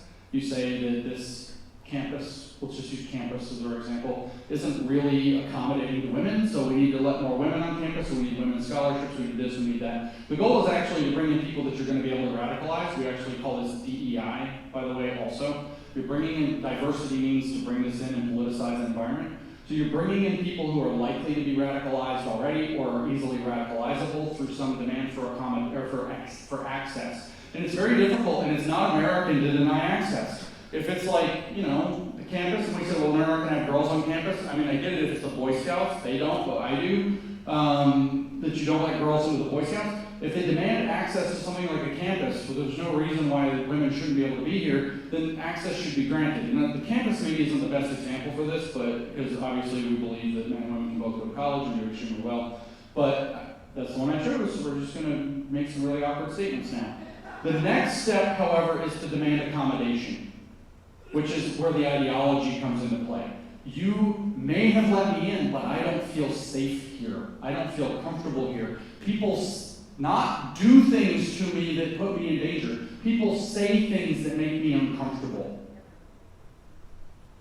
Which we were worried about protesters to this event for that exact reason. This is happening. So you must accommodate not just my feelings, but they say you have to accommodate my identity. This is not a room that's safe for women because James Lindsay stood in front of it and said misogynistic things. That's not true. I don't say misogynistic things, but I say a lot of things against feminism. So if you ever notice that if you insult feminism, they say so-and-so James insults women. It's like when they told Donald Trump, they said, you called women pigs, and he said, no, I called Rosie O'Donnell a pig. In the fancy lingo, that is a dialectical method of blurring contexts or removing the distinctions between contexts. They treat two different things like they're the same thing. I'm a woman and I'm a feminist, so obviously if you put down feminism and it's important to me, then you're putting down women. That's actually logically wrong, but that's the mechanism. So when they demand accommodation, they claim it's through who they are, but what they're actually demanding is accommodation for their beliefs, for their ideology. You can't offend me anymore, or else I don't feel like I belong, hence belonging and inclusion. Therefore, you need to change your behaviors and policies to accommodate me. Once they get you to accommodate them, they can then go on the fast track, because the next thing they're going to demand is, well, we had all these problems, it was hard for me to get in, I need a seat at the table, I need to have a position of power, I need to be on the committee. So they go from demanding access to demanding accommodation, and when you cave there, you sold your soul, you have nothing left to fight back, and they say, I need to be in leadership, and eventually they get themselves elected to leadership, and all they do once they get elected to leadership is work diligently to bring more of themselves in and into positions of power and to push other people out, and then they demand, after demanding some power, they demand more power, and then they demand to control the entire environment. That's the 5 steps of entryism. So either you can do this through a brutal mandate, which is a very kind of Maoist thing to do. Mao would just say, this is how it's going to be, and everybody who disagrees is a rightist, and we're going to kill 1 out of 1,000 of you and send 10 out of 1,000 of you to the prison camp, so I dare you to disagree with me. And by the way, we're going to send that many no matter how many people disagree with me, so the worst of you are all going, even if everybody's really good. That's what they did in the military, the fire departments, and so on. But they did the softer version also through demands for inclusion, belonging, DEI training, the so-called white supremacy stand down that they did in the U.S. military right before the COVID mandates. These are designed to bring in sympathetic, controllable, obedient people and to push people out who have a conscience. And that's the techniques of entryism. The hard path, which is through mandatory behavior, and they just literally purge everybody who doesn't, which is very Soviet or Maoist. And then you have the soft path, which is that they come in, the Gramsci model, and they infiltrate and they change your values from within by demanding access, accommodation, power, more power, control. That's the 5 steps. So there's a lot of literature out there, actually. If you end up going home, entryism, so, ISM on the end of the word entry, you can, I'm playing this word game, so my brain is like 8-letter word. And so I do on planes sometimes now, like 8 letters. Entryism, you can look it up and you're going to find that there is a copious amount of literature on it and you can learn a lot about it. Yes, sir.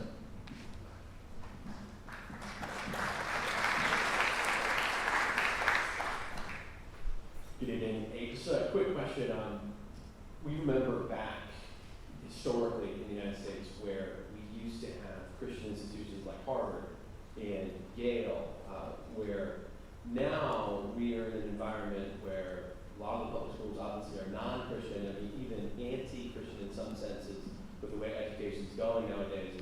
What is your advice to young people who have decided they do want to go to college, they do want to pursue a degree? Myself, I'm here right now, going to 4 Cs, pursuing a bachelor's degree in accounting.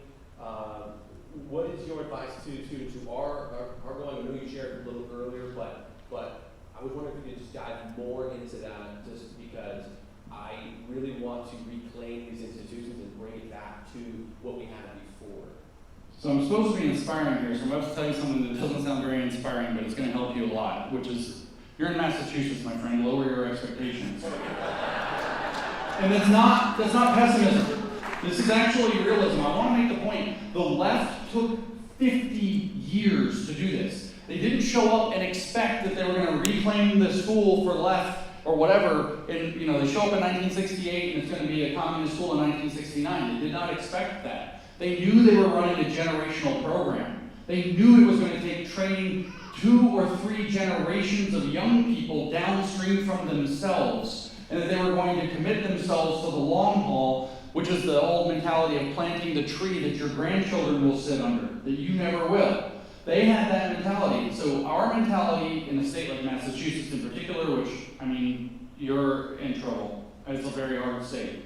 It's a very difficult state. Your mentality has to be to seek out small momentum-building wins and achieve them one after another, like Napoleon, which I've compared it to Napoleon, so if this goes on the internet, people will say that I'm a dictator.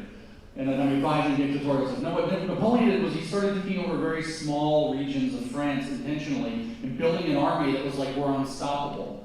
It was a little bit at a time. So it was, well, we got a Turning Point Cape Cod chapter here that's hosted this event and has however many members. Let's say it's 50. I don't know what the actual number is. We'll say it's 50. Well, why doesn't it have 100? So here's something you can do. Make it so that this time next year there's 100 members of this club. And the year after that there's 400 members of this club.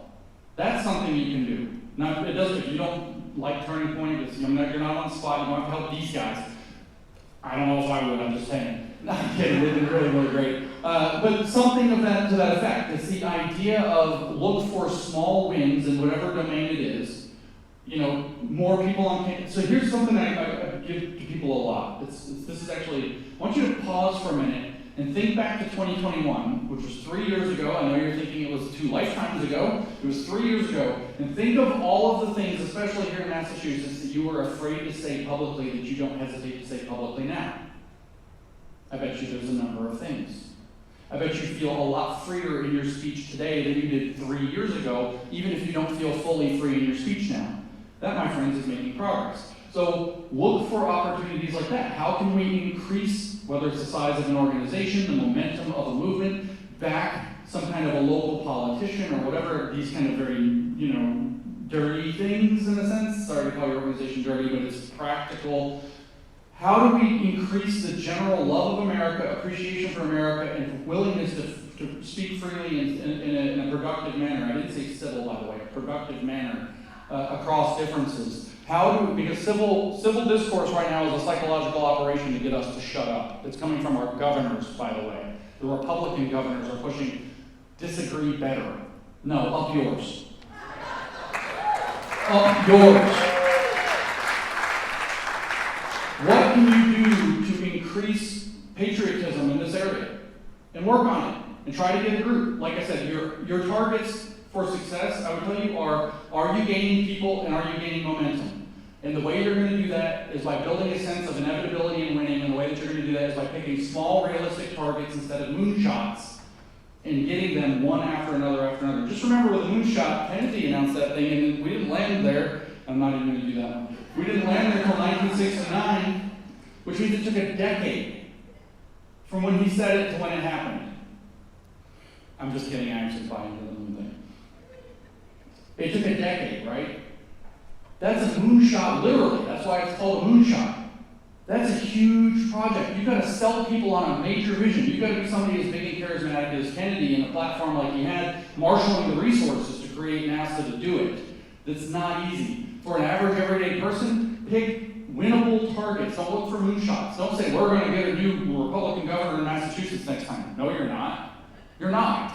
But what you can start to do is build out a strong local RNC chair who's going to be able to marshal people in the community to be able to show up to make a difference at the different meetings where they have influence, and to get the legislators that you do have, what few of them you have, to be able to be the sand in the gears that you need in the state to slow down the machine. So you pick small, concrete, winnable targets and motivate people to join you in achieving them, and then you will have a flaming hot movement on your hands in no time, 12 to 18 months. So make that happen on this campus. Find something worth building and build it. And look for measurable targets like momentum and people that tell you that you've built something. And you will change this campus. You will change this state.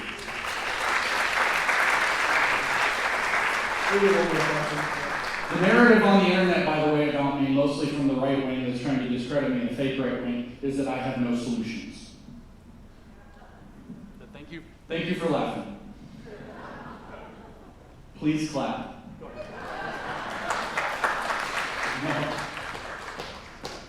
Hey, I'm a pastor in the area, big fan, by the way, but I have a question about evangelicalism, and how do you see the language of evangelical pastors? I'm not talking about the rainbow flag flying. I mean, guys that claim underneath the evangelical banner.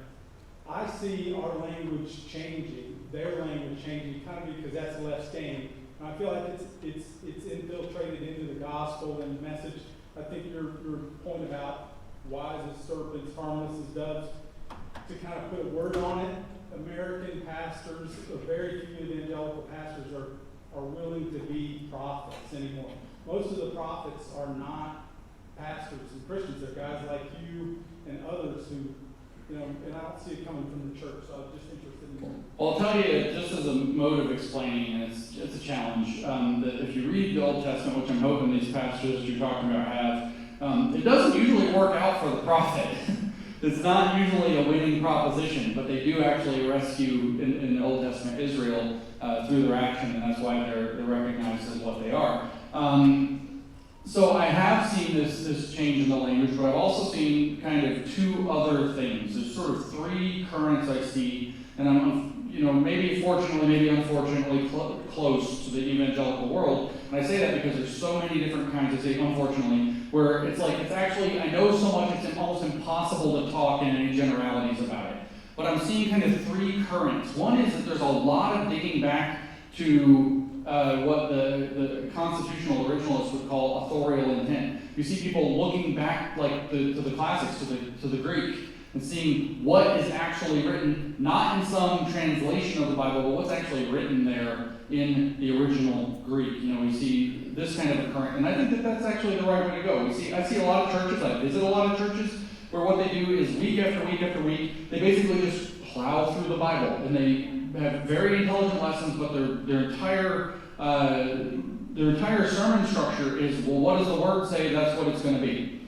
And so I feel like in those churches, what I'm seeing is a lot of positive growth, a lot of energy, a lot of people finding a home where they feel alienated and driven out of these kind of bogus churches. And I have a lot of hope. The people that are taking it very seriously. What does the gospel really say? What does it really mean? How do we really put this into action in our lives? That's one current that I see. Another current is just this kind of, like you kind of mentioned, this sort of corrupted, lazy, or even subversive. I think that if you don't think that evangelicalism is heavily infiltrated, you're naive. There are wolves in sheep's clothing everywhere. The Bible warns about them, Jesus warns about them, Jeremiah warns about them for a reason. And so those people, what's necessary for everybody else, we know that they're corrupters. So the people who are going to say, well, Jesus said love your neighbors, so put on a mask.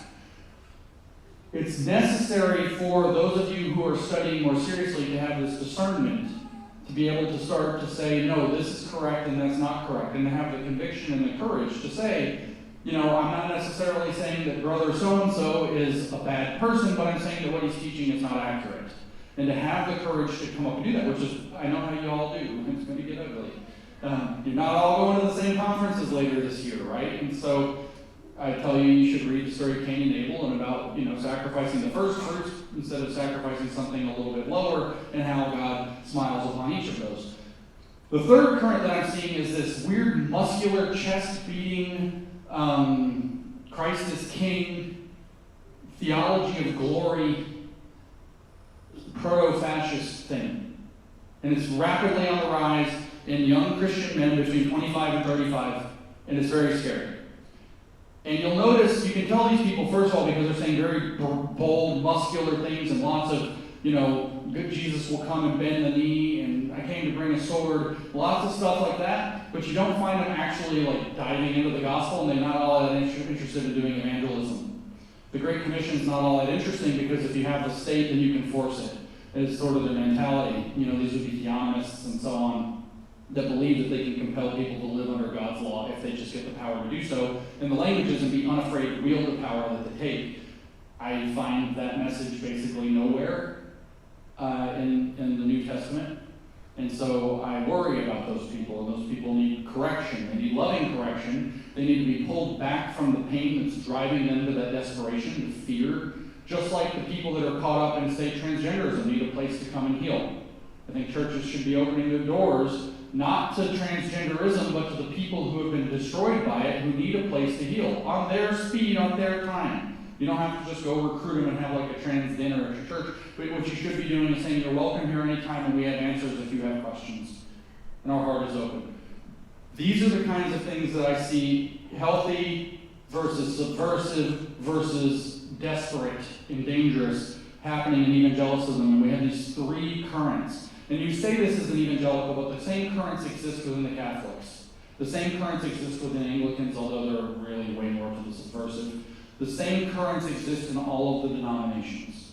Well, I don't know actually if there's any of these chest-beating Anglicans, maybe not. But there certainly are Catholics, they even have a name, they're called integralists. It's an old philosophical name for a school of thought that they have. They're ready for crusade. And those people need healing too. And so these currents I see are very common. And I think that we're at a dangerous moment in our history for that reason. That's why I took away from this very positive talk to give a warning at the end of my words. And this is actually a warning. It's not just Christians. It's very much also coming from the conservative movement more broadly. There are lots of so-called secular conservatives that are very angry and wanting to tip into that anger. So if you see people using the Bible as a justification for their wrath, I think that it might be time to start to reach out to them and ask them if we can meet for lunch and try to talk them off the ledge, because this is a very dangerous moment where we can lose by seeming to win. Just since it's not your question, just to give you a point of fact, there is no fascist nation that ever came into. There are fascist nations that stopped the communists. Hitler stopped the communists. Do we want to be like that? No. Franco stopped the communists. Do we want to be like that? Well, some people do. Pinochet stopped the communists. Do we want to be like him? These are not characters of high repute, except in this movement that I'm worried about. They are held up. Franco is held up. Pinochet is held up as saviors. And there are no examples of countries that went fascist in order to stop communism that didn't give over a whole game to the left within a handful of years. Everybody starts to hate the response. Everybody can see what it is. Everybody blames it. And then the left not only gets to come in with a new apparatus with no constitution to protect the individuals, they also get to come in with the moral authority of but Franco, but Hitler. Look at how much they've done with Trump derangement syndrome just by comparing him to people like Hitler and Mussolini. Dictator. That's all they have to say, and the moral authority for a huge portion of the country completely can't even hear what the man is saying or see what's plainly in front of their eyes.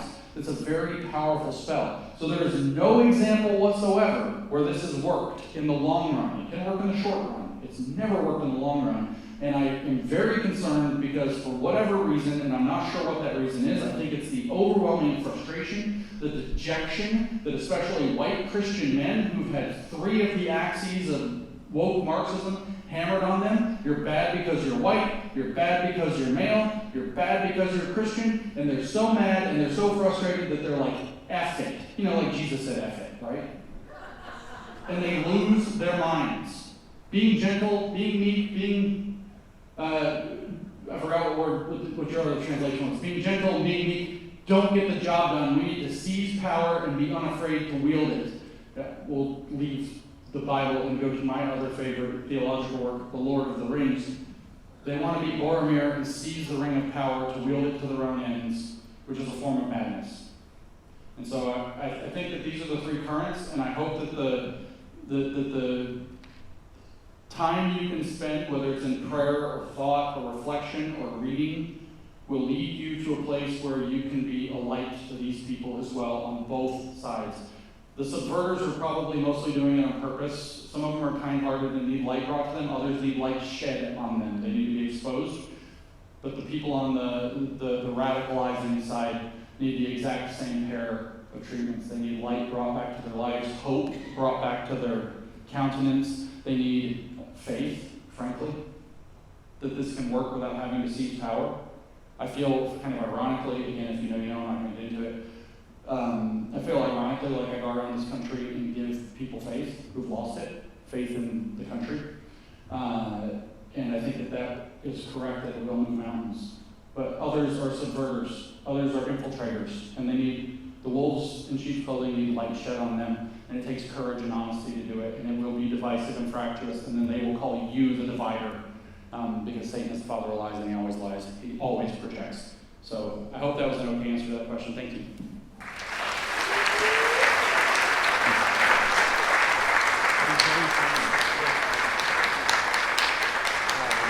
Thank you so much to Dr. James Lindsay. Let's give him one more round of applause.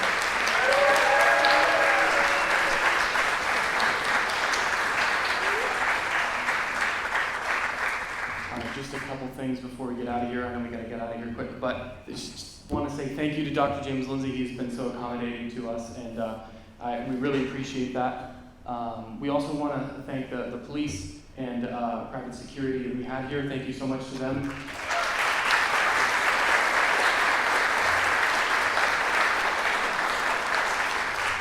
And we also want to thank Cape Cod Community College for opening their doors to us. We appreciate it.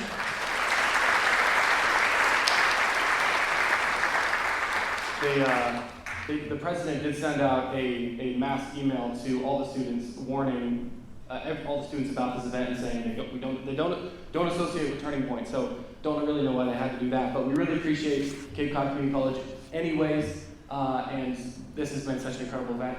Like all of this, we could not have done it without them. So one more round of applause for them. We really appreciate it. And also, we can't forget about you guys. Thank you guys for all showing up here tonight. You guys are awesome. Give yourselves a round of applause. Yeah.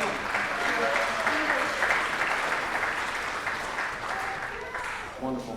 And obviously, we can't make these events happen without you guys. So if you feel led to contribute to our chapter, just talk to one of us, and we'd love to walk you through how to do that. And but in the meantime, stay alert.